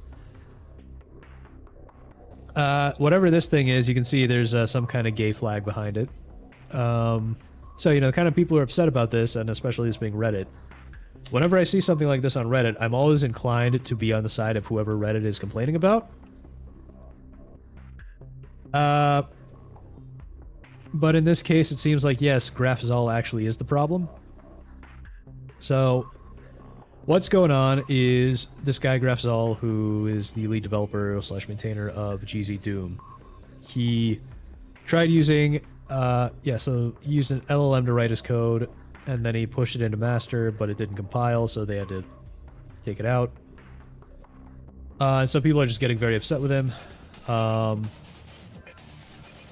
Let's see. So, what's going on is a bunch of the other developers on this project have quit and forked GZ Doom into a project called UZ Doom. So this is... if I can copy the link properly.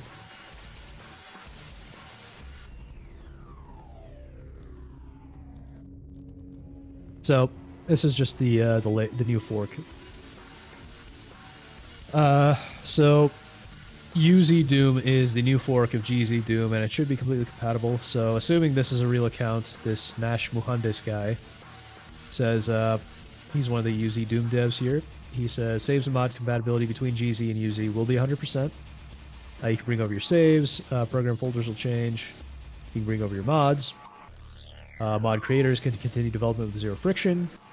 And this initial group is people who've been working on it while GraphSol was gone anyway, and they've all, always been collaborative.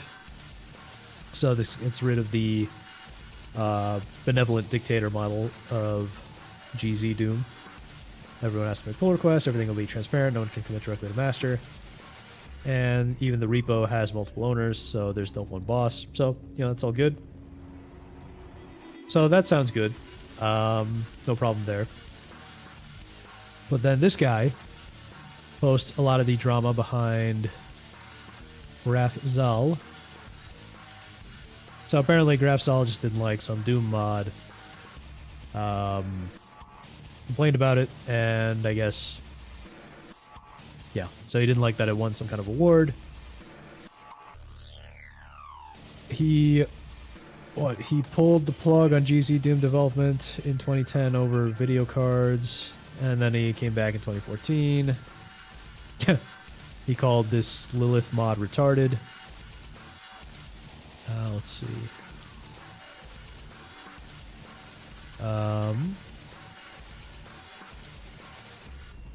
So... yeah, so... people gave him the title on Doom World Salty Member, and then he quit again, and then eventually came back. So, yeah, and then, oh yeah, here's the Fractured for you, since you were asking about Brutal Doom. The dev of Brutal Doom is supposedly a huge asshole too.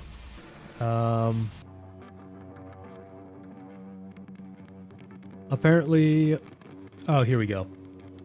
The creator of H-Doom, Hentai Doom, has a huge beef with Brutal Doom. So much so that attempting to run H-Doom and Brutal Doom causes a purposeful game-breaking glitch of 10 million Revenant scream sound bites.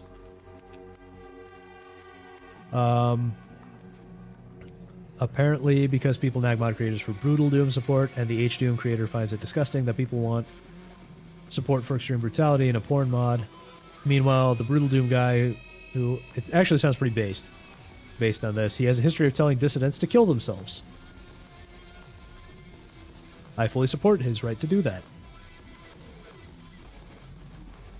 He calls himself Sergeant Mark. He's notable for being insane. He loves making shocking comments, including the usual suspects: racism, sexism, homophobia, etc. Insert slurs mentally. But also loves how he's going to Google real gore from real dead people to put in his game. So really, this is probably why they hate him.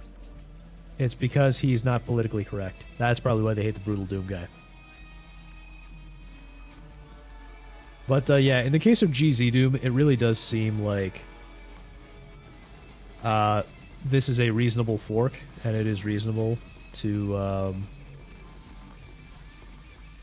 it is reasonable for them to be upset. At least the retro achievement situation is in the full Black Pill section. It does sound like Scott is listening to Telly. Yeah, that's good. And we'll get to that. So it's not an issue then. Brutal Doom is safe. Good. Yep. Yeah, there's no issue for Brutal Doom. It's just, you know, soy Redditors complaining about it. But I think my favorite comment on the drama is this one right here. The fate of all open source projects, free open source projects. Can't wait for 3 forks to go nowhere and everyone reverts to GZ Doom. And this is the like, I don't know if it'll happen in this case, but this is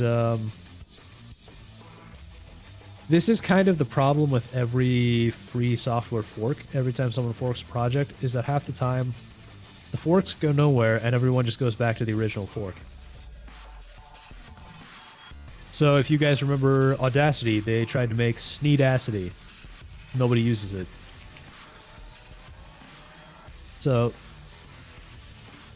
Sneedacity is a fork of Audacity that was made for a couple of reasons. And it's supposed to be, well based and, Sneed's feed and seed, 4chan's favorite joke. The last release was in 2022. So, yeah, usually these so-called based forks just go nowhere, which is unfortunate, but that's what tends to happen, which is why just forking something is not usually a solution.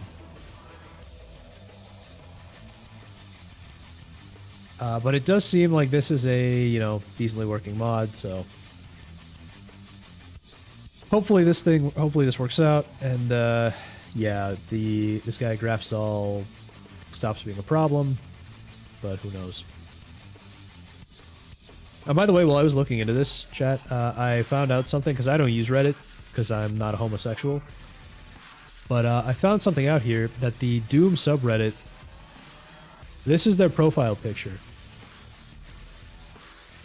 They're trying to make Doom gay. So they're trying to put chemicals in the water supply to turn the friggin' Doom guy gay. So I just felt the need to point that out.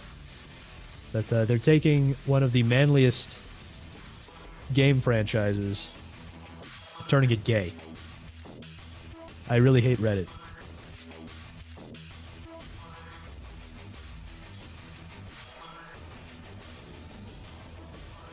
So, I think it is time to get into today's big topic. Exactly, Reddit really is the worst place. Yep.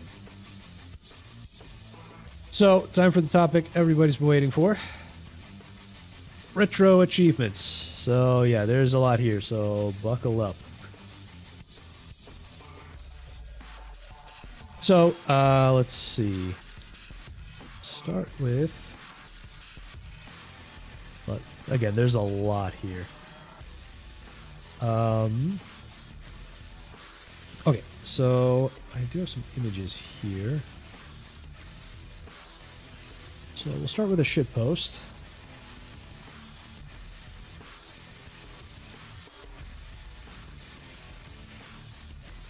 There we go. Huh, thought I had it. I do not. Oh, here we go. So this is the one image from Dude that he said was cool to show. So Telly, we discussed him last time, one of the developers that decided to quit developing on RetroAchievements, has made his own Discord server, and as a joke he made a channel called Sensitivity Training, so it's kind of funny. So some updates from Dude.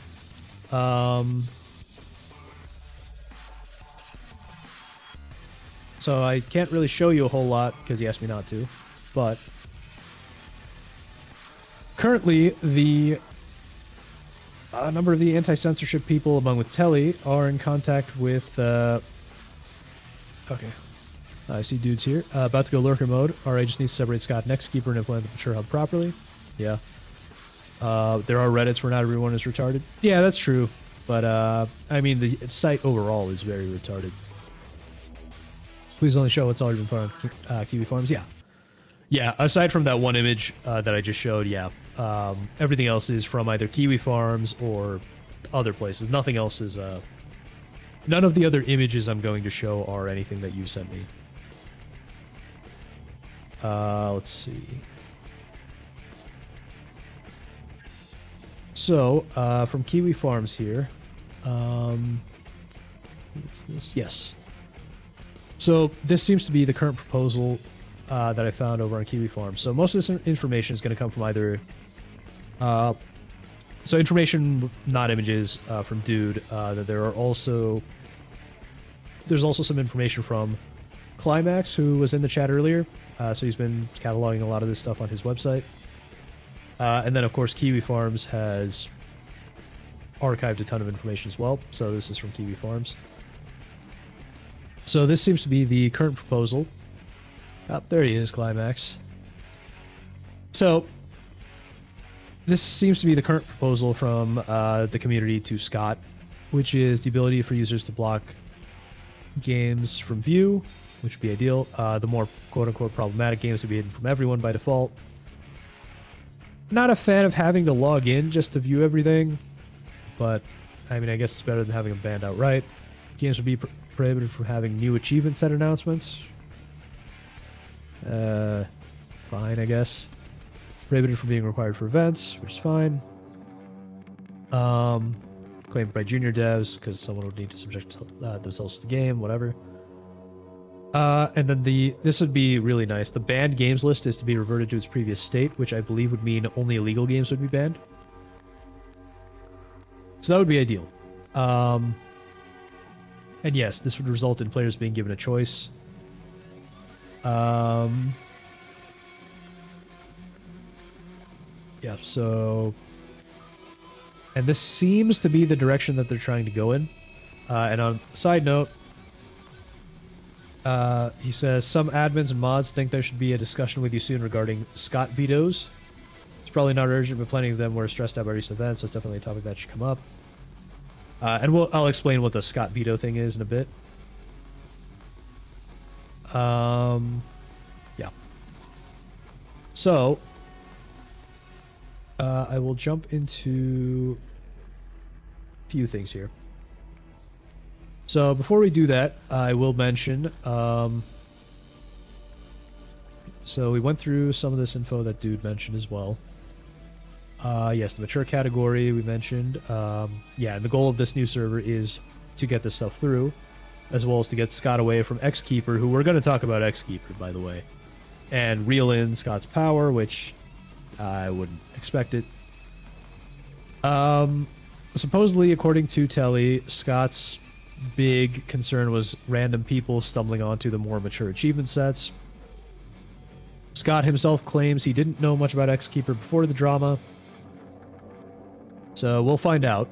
I don't know either way. Fracture says, why it wasn't just the fault to give people the choice is just beyond me. Well, it's because the political troons complained, and that's what happens. You know? People come in who are just there to talk politics and, you know, shove their politics into your hobby. These people show up, and that's what happens. So. Okay. So, we will start here with Bahamut Void, who I forget if we mentioned him last time. But this guy, Bahamut Void. So I'll show you a photo first. So he posted this community post on RetroAchievements, or sorry, a forum post, saying it's time for me to go. I'll be leaving the community permanently. And then he posted a giant paste bin, which we do have an archive of. So I will go off of... Oh, but before we do... Scott here, who can't let anything sit unmolested, edited the post. So as you can see, Bahamut Void has in fact deleted his account. Yeah. So I've got in more detail here, and then Scott naturally removed the link. Until I can confirm there are no passwords, etc. in this collection of shared private data. Now, the link was never put back. So it's clear he just removed it so people couldn't see it. Neo just played a couple of achievement sets from Bahamut Void. Okay, nice. But thankfully we have archives here. So thanks to Climax, and there's a version on Kiwi Farms as well, and the downloads are still there. So I won't read the whole thing because it is massive.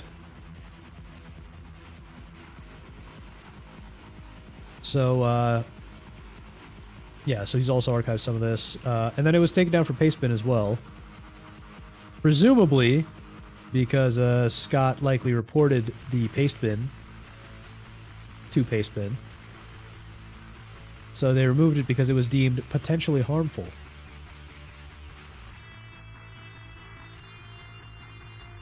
So yeah. So I'm not going to read all this because it is like He just goes on and on and on and on. But in short, he says he didn't want to leave the site. RetroAchievements supports openness, but only when it's convenient. He didn't want to leave the site, but now he's decided he's leaving permanently. So he reads a bunch of stuff. It started when we received a thinly veiled threat from a user claiming the site's administration, quote, not only tolerates 4chan culture, the type that has been repeatedly demonstrated to cultivate the mentality that led to the character, blah, blah, blah, blah, blah. And then nobody can be trusted to handle this good faith. It ended with a demand that we cease all development on the public online Clover hack, or else they were going to use their industry contacts and campaign RA users to leave the site in droves, and so on. And Bahamut Void says he wanted to implement, as Fractured put it, he should just implement content filtering options. We have an adult hub with limited functionality. And yes, it was meant to hide sets for those who didn't know the full context of what they were getting into, not act as a general 18+ hub for games like GTA and God of War. So yeah, ideal compromise, blah, blah, blah, blah. So initially, Scott thanked us for this being handled perfectly. 100% happy with and support the decisions taken so far that represent RA. They did not want a neutral response. They wanted an immediate change. So yeah. This one, as well as you would expect, just have a general reminder of what the team already thought. It was made about Clover specifically. The announcement has since been deleted, and we talked about that achievement before. And then, of course, Scott intervenes to kill Clover's ongoing development directly. And then suddenly it's not just about Clover.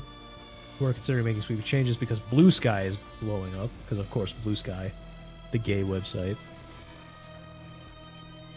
In the midst of all this, second mistake happens. Posted with Wave Close Forum. Telly leaves. Censorship is kind of a big deal, Tim. And considering how quickly on this 180, I don't blame him for opting out. Blah, blah, blah. Auburn is concerned about site growth and optics. Scott isn't really about that. Scott then, for the rest of the discussion, keeps contradicting himself in any effort to find the correct path forward.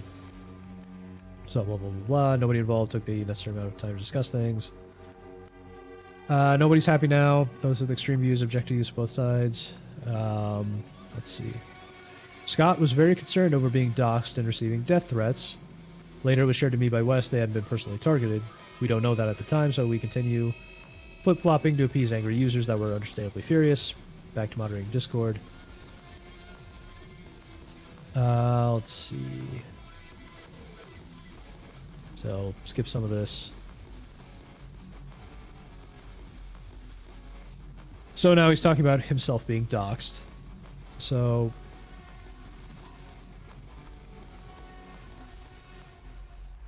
yeah, so he says he was doxxed. Won't go into too many details here. But yeah, so Bahamut Void claims he was doxxed. And then, yeah, he acknowledges the violation of trust that... Scott acknowledges the violation of trust that took place, but otherwise stands by his new stance. Either doesn't acknowledge or simply misinterprets the majority of his post, and it made to feel that it's my responsibility to prevent this from happening to others.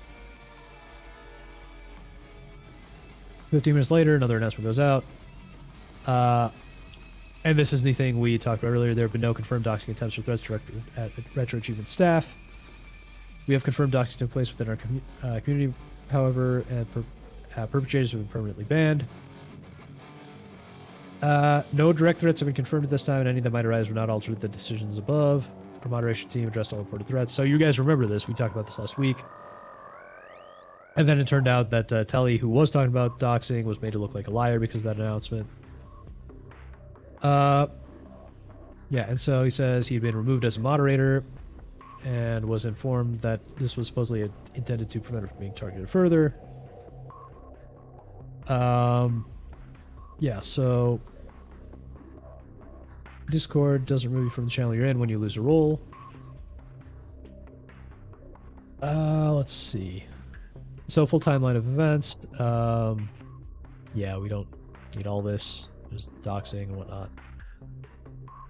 Let's see. So, tell Scott, assuming what you said to tell you is true.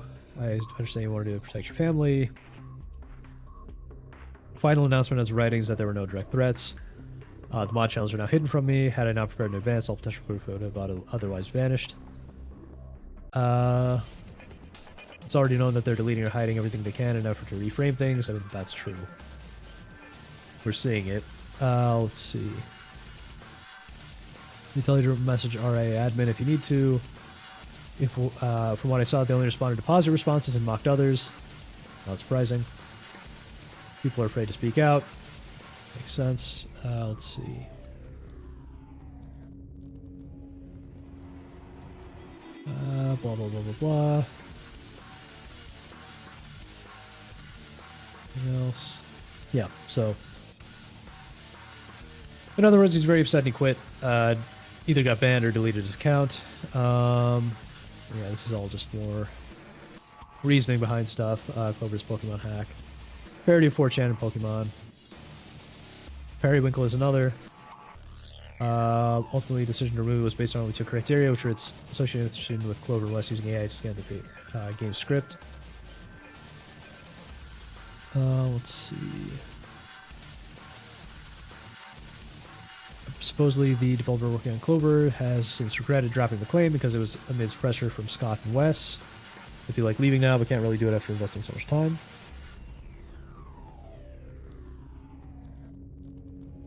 More games up on the chopping block.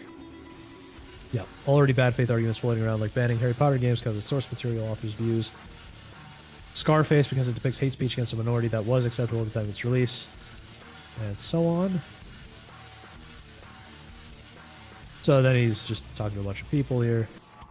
Complaints to Scott. No secret you've been hands off with the project for years at a time. Mods and admins had explicit permission to act in your stead. So you bought. Okay, so you became a junior dev. Possible for me not to find you personally responsible. Blah blah blah blah blah. All of that, however, pales in comparison to how you worked in every single situation. You repeatedly lied. That RA did not bow to threats. You fanned the flames by removing his mod.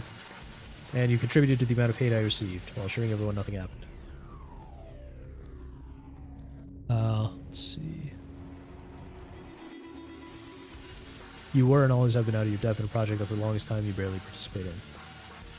So he's talking to a bunch of other people, which we'll just skip. Then I believe... Yeah, so the rest of this is not hugely important here. Okay. So, yeah, that is Bahamut Void's quitting, and yeah. Yep, good people still follow the archive and screenshot method. Yep, and I do have everything here. And I believe most of this is safe to show, so it should be fine.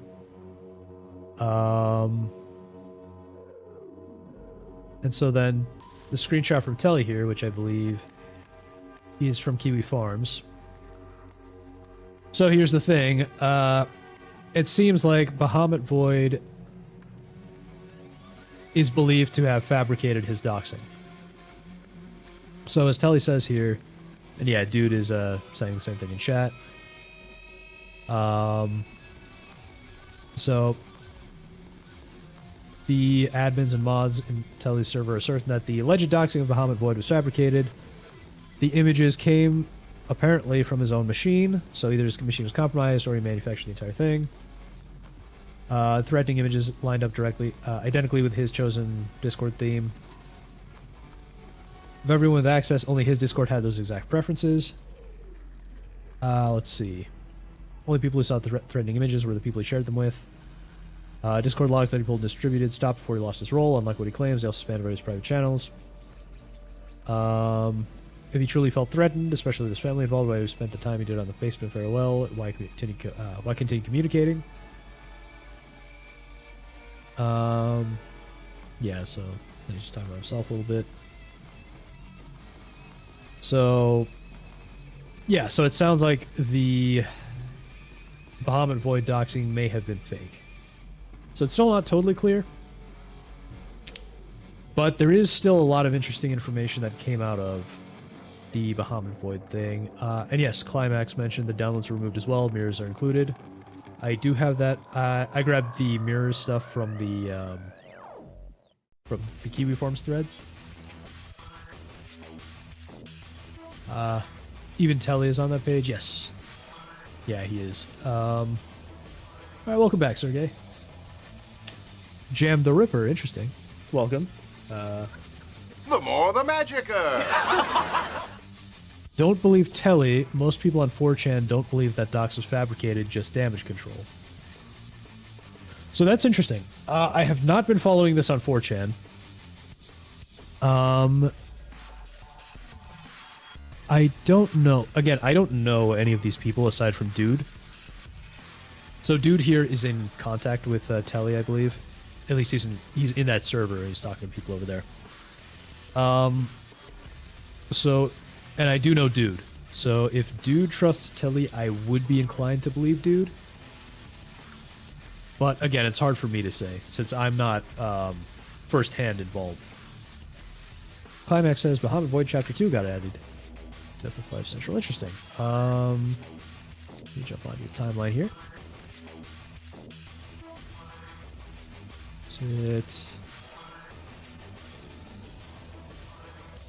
Here we go. Former moderator. Oh, yes, thank you. Thank you for that, Climax.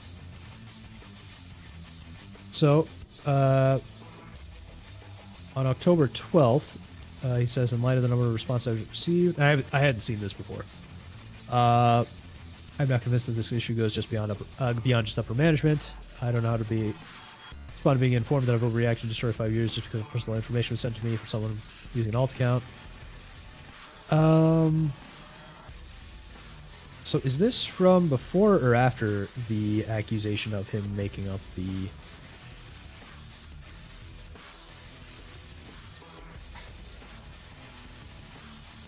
Is this before or after the accusation of him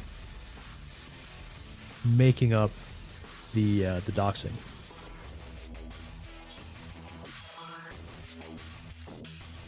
Yeah, this doesn't have a date on it.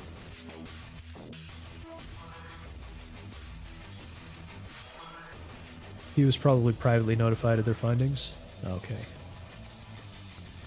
Even if you don't agree with any of this, I just ask that you consider I love this site for 5 years. None of this is okay. I never made anyone aware of this archive before making it public. That's fine. This that about pirates.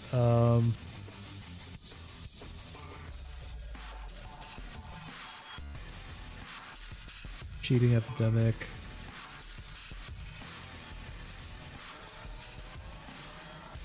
Yeah, that's fine.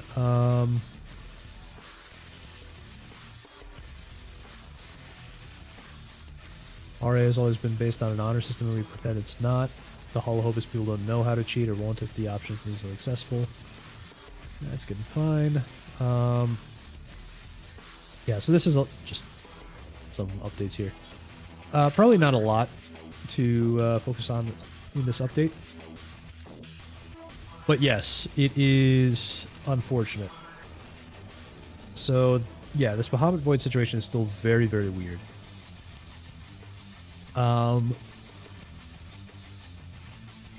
There's enough for a third stream. Potentially. Potentially. We'll see. Let's see. So, I have a few more updates here. So I'm not going to show everything because some of the stuff isn't hugely relevant. But there is a document from another person here, American Slacker. Let's see if this will open.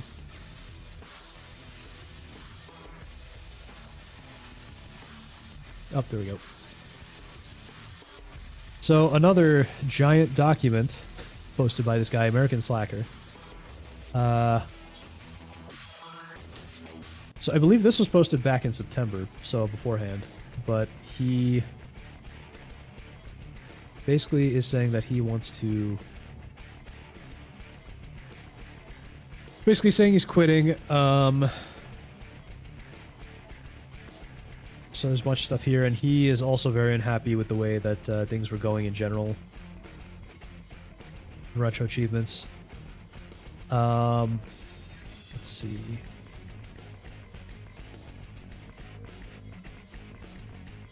So, this is why it was relevant. So, I know people were wondering about Wii development. So, this is something that Bahamut Void dropped in his links. So, the Dolphin developers supposedly have never really been hugely helpful to RetroAchievements. And it sounds like they're getting even more annoyed for whatever reason, not wanting to help after all this. So they're saying, Dolphin's internal conversations are extremely concerning. Like, I'm genuinely afraid this will cause the Wii rollout to get canceled. And now here, this guy, who was apparently a big part of the Wii rollout, has also quit. So it seems likely that the Wii rollout would, in fact, get delayed, if not outright canceled. Horizon 11 as well, I believe. Okay, I assume that's another dev. So yeah, this guy has quit, and then, yeah, most of this is just shout-outs to people. But yeah, so it's another example of someone quitting who was a big part of RetroAchievements. And again, part of what makes this so important is that once people quit, it's unlikely they're going to come back. Oh hey, you get a shout out here, Climax.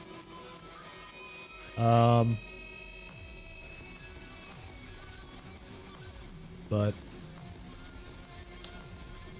FF11 modded private server. Oh, okay. Yeah, I know what Final Fantasy is. I didn't even realize Final Fantasy 11 was still around. But yeah, so that's why that is relevant. It's because of the Wii rollout. Dolphin already has RetroAchievement integration. All it needs to happen is devs add achievements for Wii games, since Wii is already supported in Dolphin. Okay, I see. So yeah, it sounds like that might slow down the Wii rollouts then, if a bunch of devs are quitting. But, okay, so it wouldn't be canceled then. I see. Interesting. What does RetroAchievements need from Dolphin this? I assume it would just be developer support, so for help for things like bug fixes. Yeah, it has integration with RetroAchievements for achievement unlocks done server to server. So, yeah, I guess that would that's first of its kind on RetroAchievements. Yeah, so I assume you're talking about Dolphin here. So yeah, I guess that makes sense. So yeah, it would be development support, right? Because the Dolphin developers know the Dolphin code inside and out, whereas RetroAchievements developers are basically digging in and trying to figure out how the Dolphin code works in the first place. So, let's see. And I know... Oh, I see what you're saying. Like Dolphin, Horizon threatened to pull out as far as you know. I see. Okay. So this private Final Fantasy XI server threatened to pull out of supporting RetroAchievements as well. I gotcha.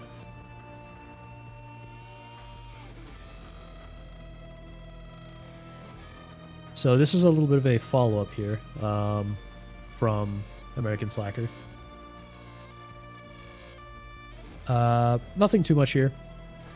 But he's very upset by basically saying, I learned the hard way that no matter what you do for people, the moment you're no longer convenient to them, they will throw you aside. Since leaving, I've been told I'm welcome back as a dev when I decide to return by some admins and mods I will not name, but know better. Getting booted off a side server is all the proof I needed to know how unwelcome I truly am. But yeah.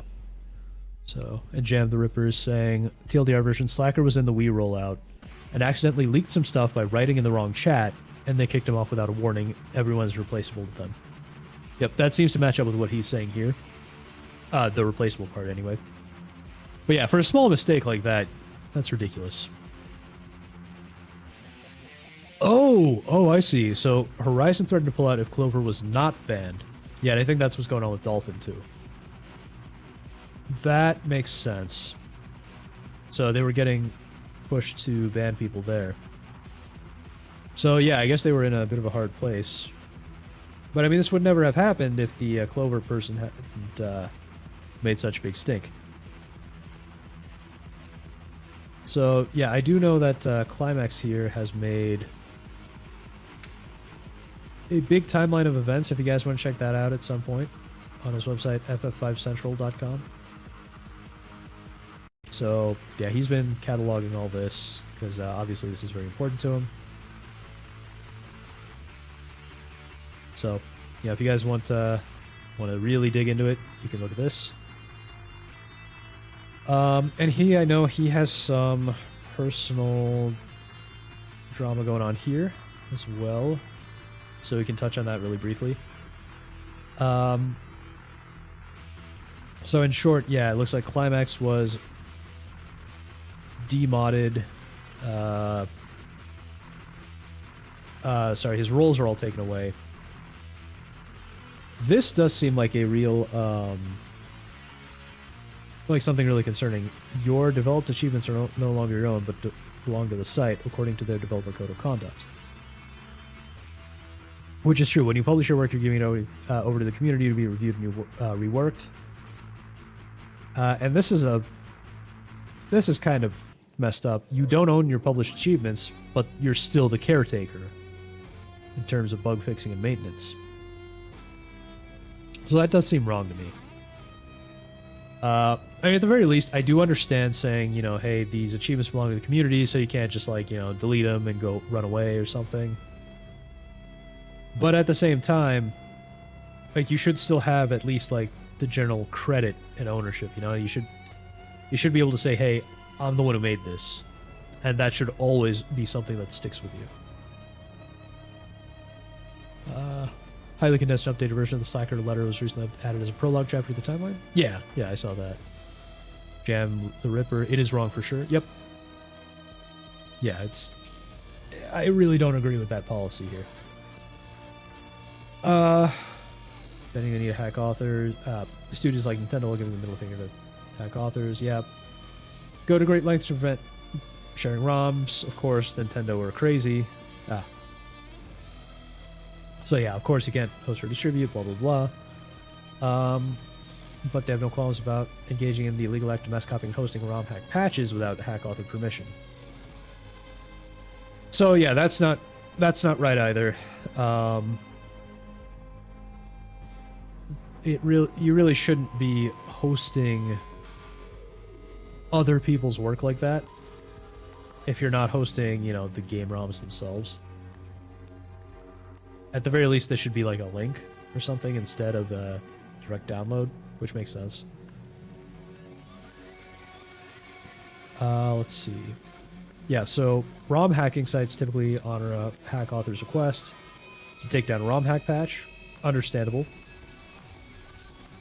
Even ROM sharing websites honor such requests. Makes perfect sense. Yeah, happen to your own hacks, yep. Which is why you're writing about it, understandably. So, now here's the one that seems to be most personal to Climax. They decided not to allow paid hacks. So they decided not to allow paid ROM hacks, which Climax works on.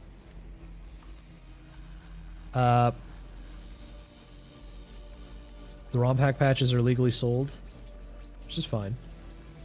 In this case, no one from RetroAchievements even tried to reach out to you. Understandable. So he's saying that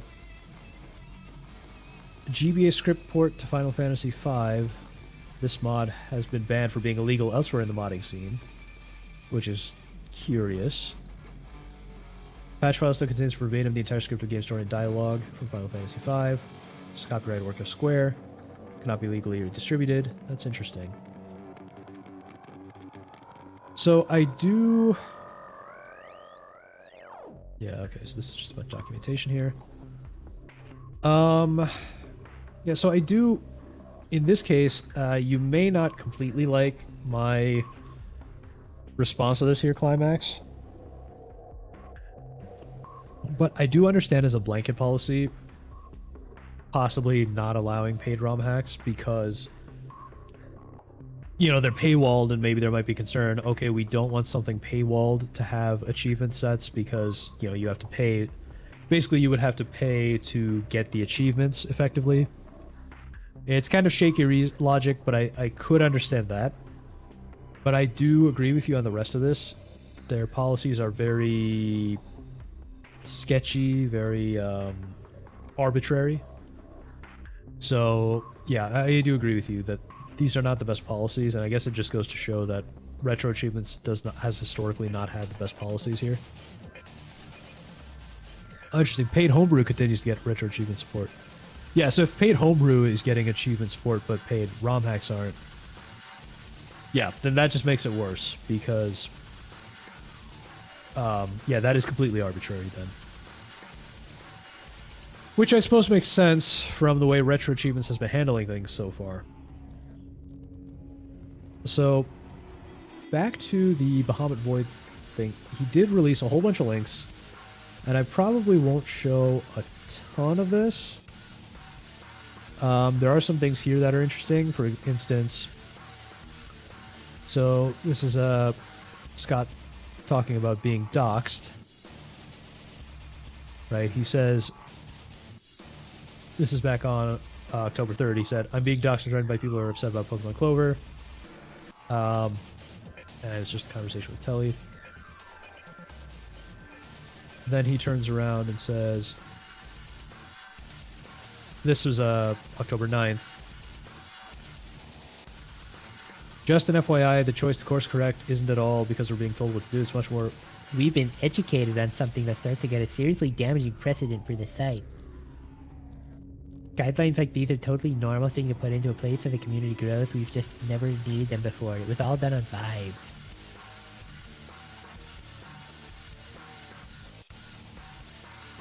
So, there you go. But then, yeah, but then the, yeah, so Scott said no doxing, but then, is it here, I think? Here we go. So he said there were no threats against RA staff. So then he says there was no doxing. Yeah, exactly, Fractured. We've been educated. Yeah, fuck off. Exactly. Show everything, I dare you. The reason they may host a specific patch is because new versions will always break the achievements, since they have to catch. I don't know what word this is supposed to be. Since they have... Oh, since they have to patch RAM. Yeah. It makes sense, but I think they should, at the very least, get permission from the ROM hack creators. And there should probably be a way to take down ROM hacks if they are... If the creator of the ROM hack requests that. Let's see. So there's other stuff here. This is the hack authors are making old versions available. That's all good and fine. I think what Dude is saying, Climax, is that in case something happens to an old version, it would be there for archival purposes. But once again, I think that would really be solved by one, getting permission, and two, having some way for the author of the ROM hack to request that it be taken down. Alright, let's see. So, so by the way, this was the opinion Scott had a while back. So somebody asks him, do you think there are things you could have done as an individual to significantly turn down the temperature on this drama? And Scott goes, put my foot down to race hate or anti-Semitic content years ago. So in other words, he's thinking he should have banned more stuff years ago. Which tells you how this guy thinks. So yeah. There you go. Retro Achievements clones hack patches without authorization, and only links to the clone and does not link to the source. Yeah, they should absolutely link to the source. I completely agree with you there. Back. Yeah. Yeah, you can say that on Rumble, I guess.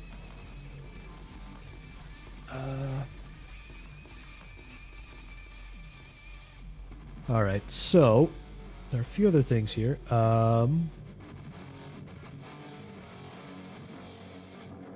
Okay, so in here, I believe he did... Oh, wait.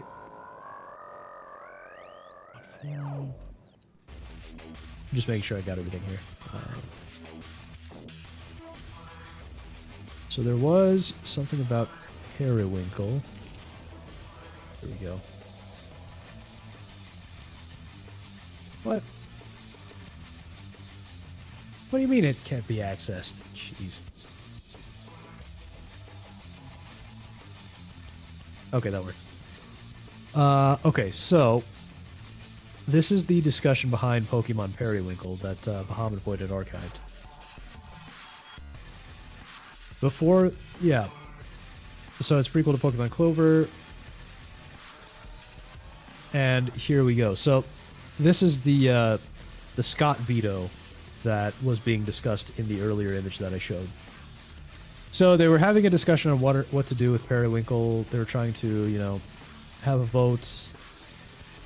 Should we do it? Should we not do it? And then Scott comes in and just says, I'm going to override this vote to say that support for this hack needs to be removed, pending the forthcoming policy update, due to the excessive hate speech that the ROM contains. So there you go. So regardless of the poll and all that, Scott just came in and said, yep, we're banning it. Which is not a great way to run things, especially when you're not really directly involved with the site 99% of the time. So yeah, that is that's that. So now I think it's worth Jam says Scott wasn't around for most of the time of the decade. He often appeared one time for 15 minutes a month, checked the news, added his 2 cents, and gone again. So yes, things were done without him. Yeah, that's what I've been seeing. And it seems like it seems like maybe he really is just there to collect the Patreon bucks at this point.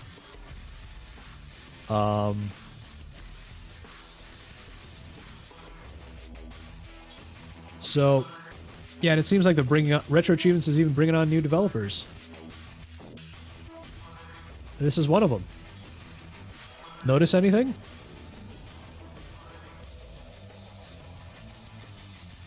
Notice anything, chat? About this new developer? I'm just gonna let you notice. I'm just gonna let you do some noticing. So this is the kind of person that's being brought on.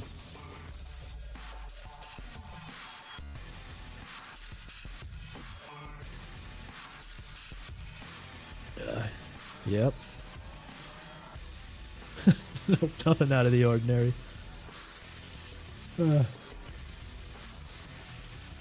Alright, so...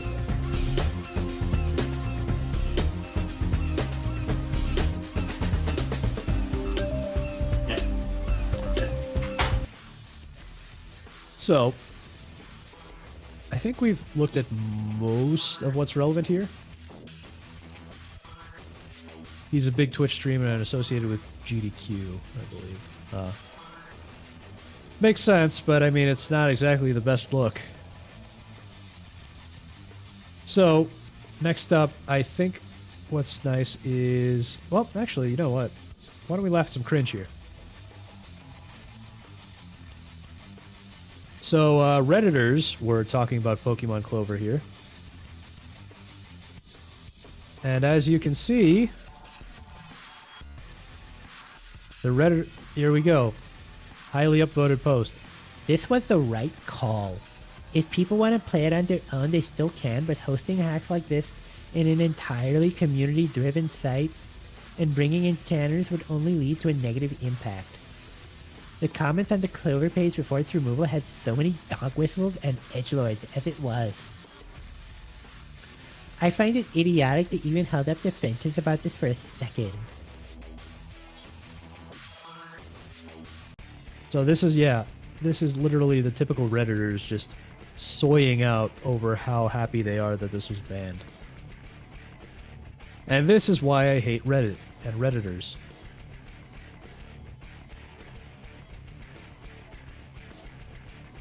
I know I shouldn't be surprised every time I run into people praising this hack, but I'm still floored people genuinely play it support it. It's honestly kinda sad. Yeah, instant red flag.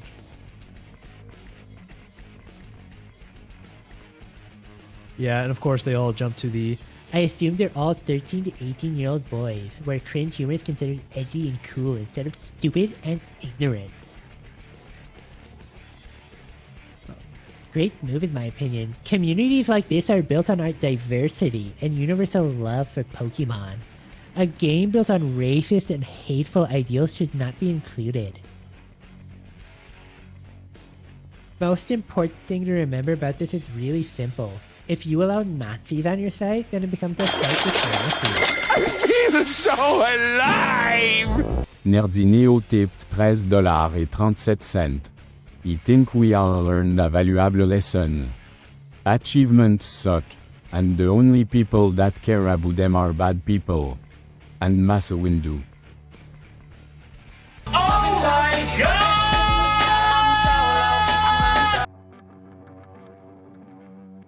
Holy crap, thank you, Nerdy Neo. I didn't know you... I'm so surprised that you completely did a 180 on your love of achievements. Blasphemy. Yeah, so... Oh, man. So someone... Hey, Insidious Bliss! I'm guessing this is Insidious Bliss, right? Welcome, valued customer! Just a strong guess. Just a strong guess. It was probably Bliss. So thank you, Bliss. I really appreciate it. So, Bliss, as Nerdy Neo says, Nerdy Neo just tipped $13.37.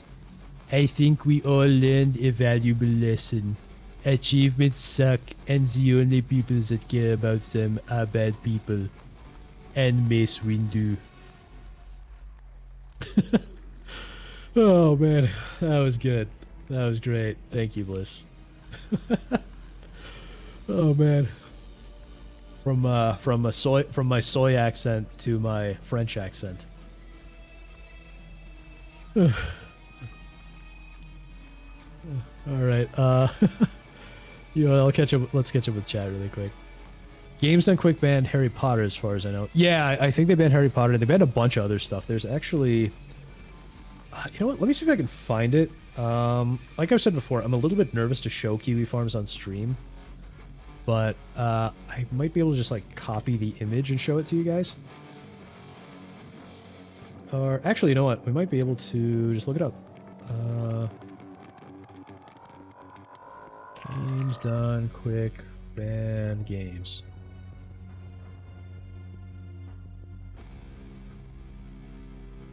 Let's see. Yes, Harry Potter, every Harry Potter game. Here we go.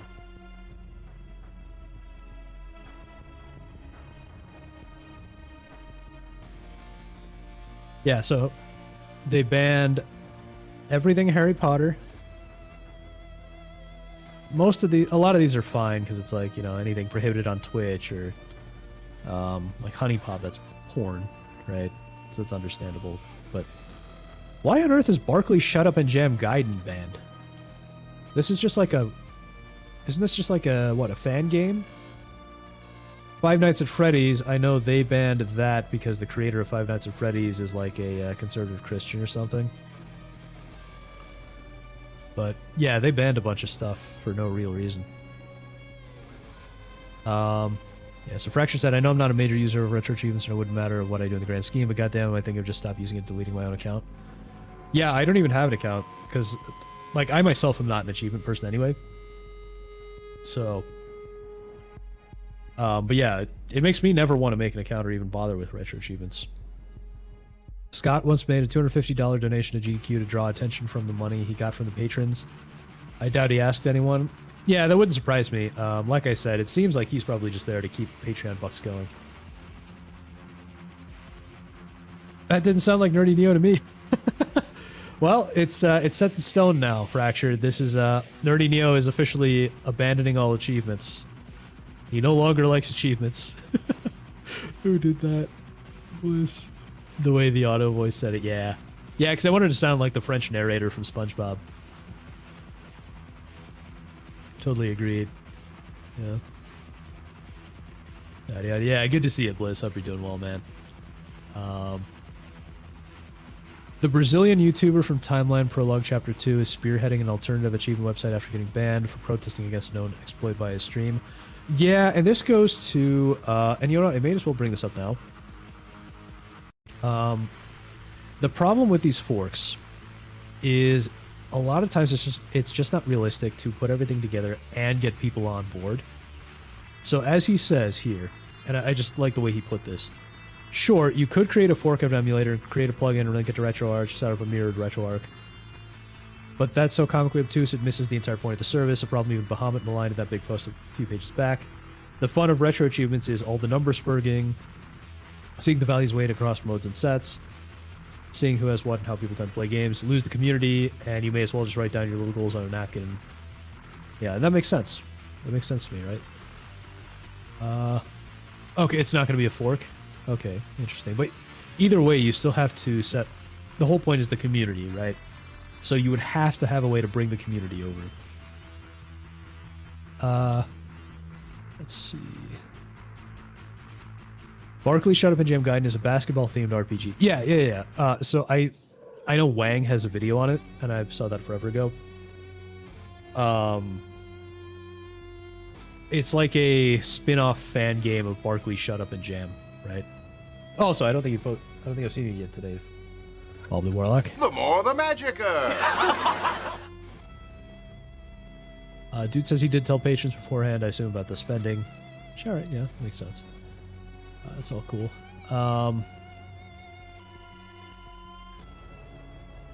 But yeah, so I think that's everything directly. He's one of two leading Brazilian RA streamers and has 50k subs.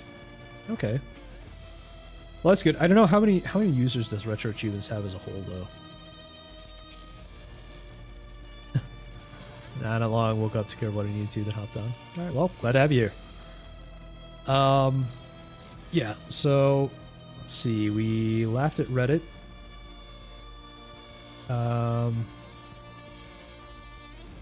Yeah. So we laughed at these Redditors. All right. So now we're going to end up on what I think is a very interesting semi-tangent, which is we're going to dig into Scott's new friend, X-Keeper. Also, be careful with what you trust from the Bahamut stuff. Turns out he lied about a few things, may have taken others out of context. Yeah, so we did talk about that a little bit. There is discussion that it seems like he may have faked being doxxed, as well as... yeah, well, that's the main thing. So I am using some of like the screenshots and stuff, but yeah. So we did talk about that. His doxing is likely fake. 3,000 to 5,000 concurrent daily users. Tell us likely highly inflated due to alts. Okay, makes sense. That's for RetroAchievements. Let's see. Yeah, so we are going to jump into some discussion on Scott's new friend, X-Keeper. So, this is X-Keeper, chat. I want you to look at this image and tell me what you see. Does this look like the kind of person who supports freedom of speech?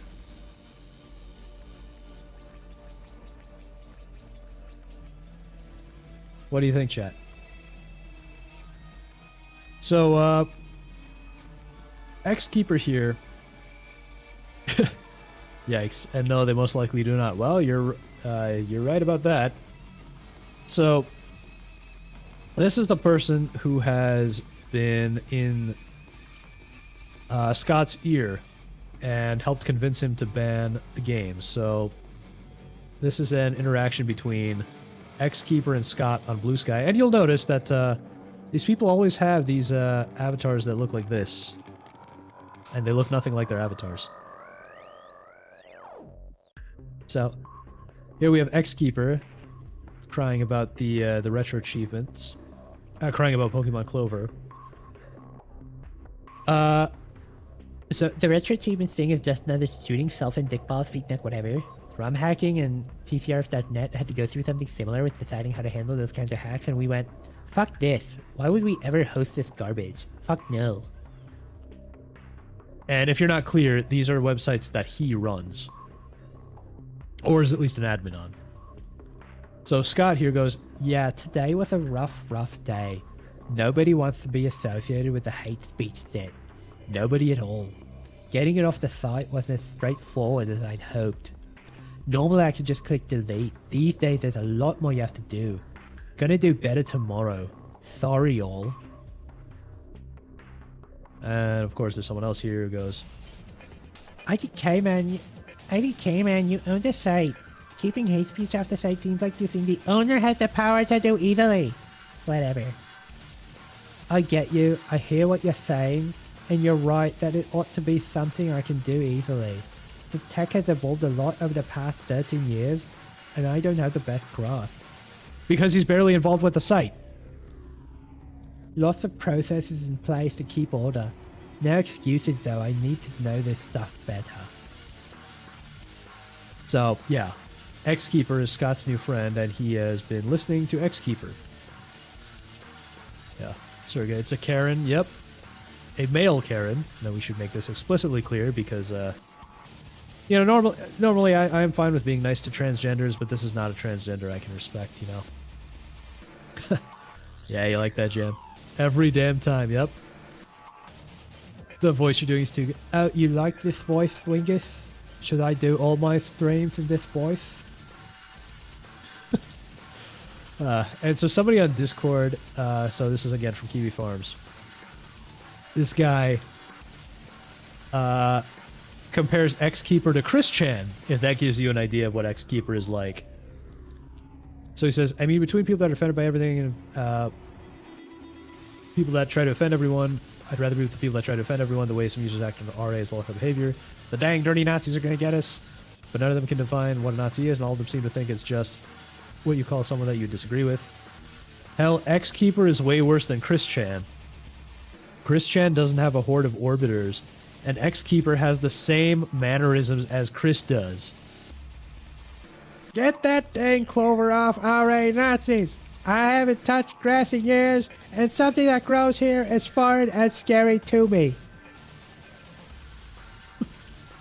So, if that gives you an idea of what this Xkeeper guy is, and we're gonna dig into him, chat. We're digging into him. Yeah, exactly. That's a man, babe. That's a man, baby. Yeah. LMAO, the voice. Super serial. The voice reminds me of Al Gore from South Park. Holy shit, worse than Chris Chan? That's fucked, bro. God damn. Yeah, so, oh yeah, we're gonna dig into him here. So Xkeeper is most notably the co-founder and administrator of the Cutting Room Floor. Now, is this the... What's going on with this? Let me just double check this logo here. Okay, no, let's do it. So he changed that later on, but originally this logo here was supposed to be a tranny flag, but I guess they changed that. So the Cutting Room Floor is a site that documents cut content from video games, right? And this is a great idea. I like this. I'm all for archival. I support archival. But this is the kind of person that runs it. It's a person that will ban anything that he finds objectionable, despite the fact that this is an archival site. That is literally the worst kind of person you could have running an archival site. So, this is his user page, Xkeeper. So he's just talking about how he made the site. Let's see. Yeah. So, yeah, he's trying to be some, you know, quirky type of person. And he has made a ton of messes over the site for a very, very long time. Yeah, these people hurt my brain with their retarded bullshit, I swear. Yeah. Yeah, these are lunatics. So yeah, he's trying to be all quirky with the cactus. And we'll get to his homepage in a bit, don't worry. So there, just as an example of what a disaster of a person this Xkeeper is. So this is another user on Cutting Room Floor, former user. This is what he did to this person's site. Now, Josephine Lethius, I believe, was actually another transgender, his or herself. So this X guy bans this user, wipes their entire page, and puts in this whiny message going, This user is a huge loser who had a big meltdown over the wiki running pride flags. They wanted to be that person, the one who goes, I know that people who complain about this are seen as bigoted because doing this is what bigots do, but they are banned forever and will not be missed. While they make some contributions to the wiki, unfortunately the smell of being an unrepentant bigot means their user page gets this defaced tombstone instead. Dumb hill to die on, but at least you're dead. You can view the page history if you care about what was here before. So yeah, not only did he ban this user over a disagreement, but he actually vandalized their page and just basically started whining about it. So, and if you want to know what happened, here's some more context behind the conversation. So these wiki talk pages are a little bit confusing, but so this person, Josephine, whatever, Jolie for short, goes, I'm going to be that person and say, it's your site, you can do what you want, but I just don't think it's the right venue for that sort of thing, no matter how subtle it might be. So in reference to thinking that the tranny flag is not necessarily appropriate for the site, which, you know, it's reasonable. He just says, I don't think this is the right venue for it. Fine. Wait, at least you're dead? Yeah, I mean, I don't think the person is actually dead. I think he's just talking about how he banned him. God, that was awful to listen to. Yeah. I gotta keep doing the voice, Fractured. Gotta keep doing the voice. So, in response to this polite message, this ex-keeper goes, Thanks for your input. I've put it where it belongs, in the garbage. So, you know, you got these other woke people crying about it. And somebody says, regardless, you can use this user script to change the site's logo for yourself. And then this ex-keeper person goes, That is so incredibly petty, I am genuinely amazed. Actually, I will go as far as to say anyone who uses that user script is an abject, outright loser. And if I did not have better things to be doing with my time, I would find ways to make such scripts miserable to use and upkeep. Imagine being such a child that a pride logo makes you desperately need the original. Pathetic. And so this person just says, I guess I fall into that category too, since I'm currently blocking the logo with my ad blocker. Opinions are like noses, everyone has one, and they don't always agree on what's most good. What one person finds unpleasant might be okay to another, just something to keep in mind. And then this person's the ex-keeper person's response is, I do not think you are compatible with this website. Now, I don't know about you guys, but that middle thing, the part about if I did not have better things to be doing with my time, I'd find ways to make scripts miserable. Something about that makes me think of pedophiles. I don't know why. I don't know why, but something makes me wonder if his better things involve molesting children, allegedly. Allegedly, chat, allegedly. It wasn't your voice, just what the retarded tranny wrote. Jeez. Yeah. Yeah. I guess I know this is real, but it sounds exactly like the stereotypical dialogue one would write to make fun of these type of people. Yeah. I mean, stereotypes exist for a reason, right? Not always a good reason, but in this case. Yes. And the loudest ones are the ones that turn out to be these weird, disgusting pedophile types. Because you don't really hear about the ones that are just quietly living their lives. Because they usually go hand in hand, allegedly. Yeah. Bingo. There is a disturbingly high incidence of that sort of thing in that group. Jerry says, I got an email 40 minutes ago from Google that they're changing my location to New York and this can entail age verification? What? Why are they changing your location to New York? Aren't you somewhere in Europe? Jeez.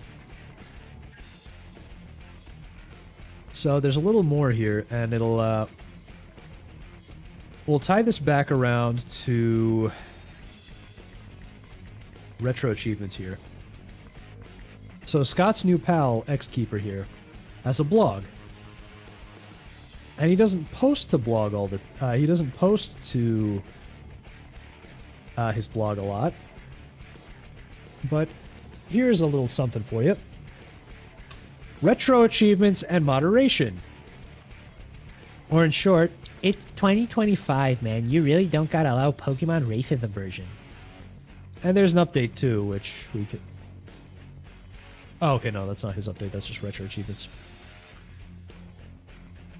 So we don't need to read all this, but he says that Retro Achievements posted an update, and this was originally how they had the right choice, where they talked about preservation, before they switched to censoring things in their final announcement. So this person says, first of all, as someone involved in archival and preservation, it is extremely strange to me to consider this preservation or archival. What it is creating an all-new set of achievements or traditions for old games, and rewarding the people who engage and play with those editions. There's nothing wrong with this, but it's not archival or preservation. It's a stamp card. Yeah, so he's crying about this, and the user code of conduct apparently already includes bigotry and whatever. So he's crying about Pokemon Clover, blah, blah, blah. Yeah, of course, Clover is a parody of Fortune's Intersport culture, as well as a parody of Pokemon as a whole. Yeah, there's all sorts of silly nonsense in there. And of course, he does the current year thing. It's 2025, man. So yeah, he's crying about that, and then he's crying about users not liking this. He's crying about users not liking the censorship. And of course he talks like a Tumblr user. You just can't actually discuss it here at all. Oh God! Look at this right. Look at this chat. I'm gonna have an aneurysm, chat. I'm gonna have an aneurysm. At this point in their shoes, I would immediately close the forum thread, post a "Holy shit! Oops, we made a big fucky wucky," and throw the set into the garbage. God. So he's saying what he would do, and it's all complete bullshit. And basically saying he wants to ban anybody talking about it. Sheesh. A few hours and 42 pages into the mess, the founder steps in and closes the thread. So this is Scott locking the thread on the announcement. Great progress. The important thing is to get that decision out soon, stand firm with it, and keep things focused so that bad faith bullshit doesn't come stir up trouble. Again, it's 2025. There's no place for this garbage, and you know it. Hey, jeez. These people are only making me want to play this ROM hack of Pokemon and stream it. Yeah, it's making me want to do it too. Yeah, I mean, because it's apparently it's a decent Pokemon ROM hack too. So, yeah, go for it, man. I don't know. Yeah, my time zone is Cali, VPN at Pittsburgh. Guess they can't see my true location after I change to fiber optics. Well, down for the change. This also means two of my videos are first pushed, which market sense-wise makes more sense. Hopefully this will revive my dead channel, but the timing of it all got triggered by AI chat filter. Sees me talking with Yins. Yeah, that's weird, man. Yeah. This person is a living, breathing meme. Oh, this person is a total lolcow. There is an entire Kiwi Farms thread dedicated to him, which is where I got some of this information. Oh, okay. Yeah. Oh, okay, I got you. So then he's talking about 177. That was also taken down. Clover is over. Yeah, and so this is the update here where he's talking about how they did a total 180 and decided to ban Clover. He's crying about A lack of direct and decisive action, including stepping in and going, "Stop making bad face, slippery slope, etc." arguments, has left the Discord channels in slow mode. And again, he goes to slippery slope, which, as we just learned from when we were talking about, the new Texas ID verification laws, the slippery slope is very much a real thing. It is a very real argument, and it is constantly being proven right. There have been talks of making a block games list so you can hide recommendations about games you don't want to play. The implication is that this would greenlight so-called offensive hacks, since well, you can just hide the ones you don't like. Yeah, so he's basically crying about the new idea of just letting people block what they don't want to see. Nobody likes taking medicine. As I said before, I have a simple solution to this problem. Take a hard stance. Make people take their tolerance medicine. That's, completely ridiculous, right? He's trying to shove his politics down someone's throat. He's trying to shove his politics down your throat. Let's see. Yeah, so he's just crying, whining. There's a reason the term Nazi bar has been getting thrown around. What does that even mean? Oh god, it's some new soy boy speak. So it doesn't matter. Okay, so he's crying about a bunch of stuff, blah blah blah blah blah, crying about Discord, I really don't care. Jeez.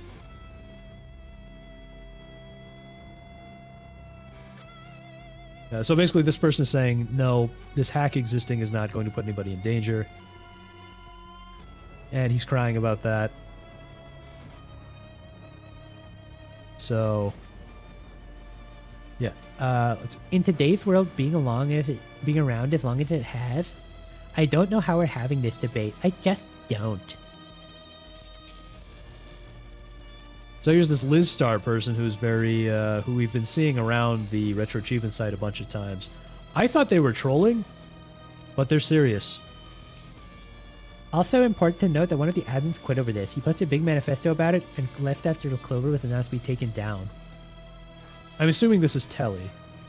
He, like most of the people on the Discord making these comments, had a joke mocking pronouns in his pronoun section on Discord. Red flags, they are everywhere. Good riddance, TBH. And you got more of these soy boys. This is really ironic because he's saying that a lot of these free speech absolutists can't take what they dish out. They dox you, send pizzas, bombard you with child porn, and flood you with rape death threats. The absolute irony of this, because this is exactly what these leftists do. They will do all of these things to you. Let's see. And then there's an important one here. Here we go. Here's X-Keeper's new best friend, Scott. The owner of RetroAchievements. Hi, I want to first say thank you because this is an extremely well-written post-mortem for the events of the weekend. I've asked the staff to read over this as a guide to help understand the impact, what has happened so far, and to appreciate the effect our choices are having.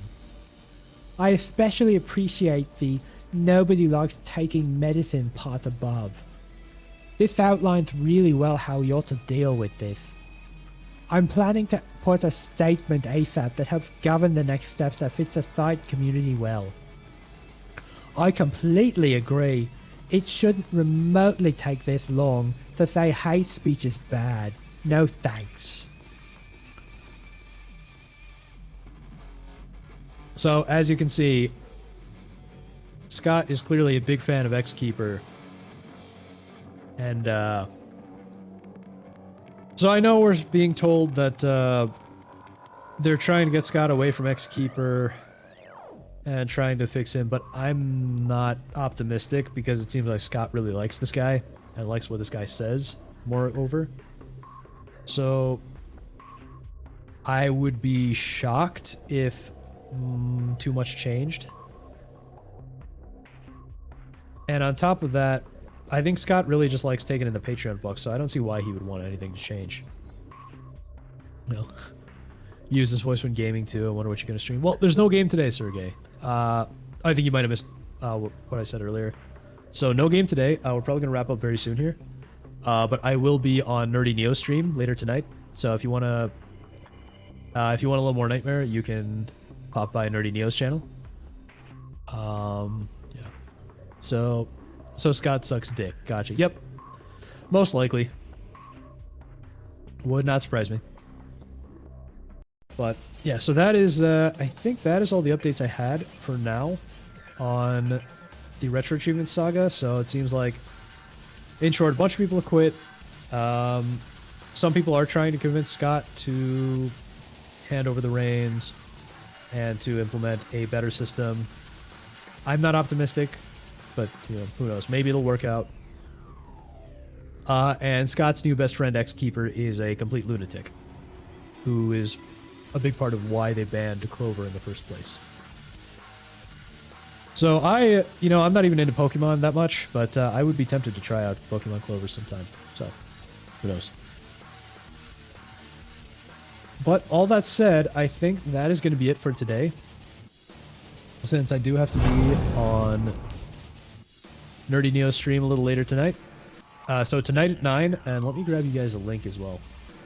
Oh wait, that's not my link. Grab you guys a link to Neo's channel as well.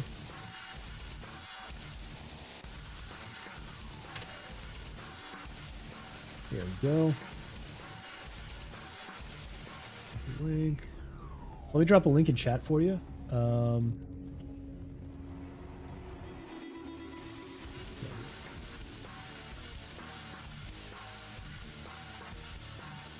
There, and then in YouTube chat.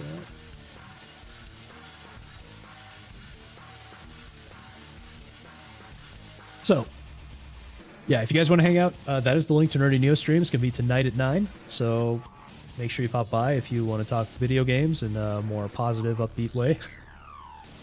Clover stream confirmed. Who knows? One day. One day. Good shit. Thank you. Thank you, Jared. Thank you for hanging out. You too, and thank you for hanging out as well, Climax. Yep, have a good night. Have a good night, Climax. Oh, and one more thing, fucker. Before I go, don't forget to like and subscribe. Oh, he's got to play that.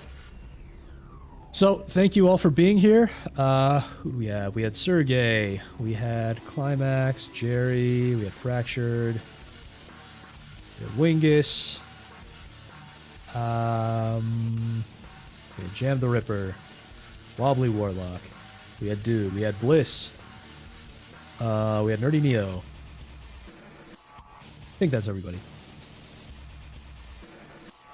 So, thank you all for coming by. Fractured, yep, thanks for the stream. Fun as always, made me fume.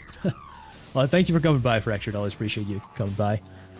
And that is it for today. I hope you guys have a wonderful evening. I hope to see you on Nerdy Neo's stream tonight, if possible. If not, we will, at the very least, see you in 2 weeks. Because, next week's going to be a little weird, so... Maybe we'll see you on Monday, maybe we'll see you on Wednesday if I do a stream either of those days, because I'm not going to be doing a stream Thursday because I'm going to be going out of town. But I will see you the week after, if nothing else. So, see you later, Bliss. So, thank you guys so much for being here. Really appreciate you. We will catch you later.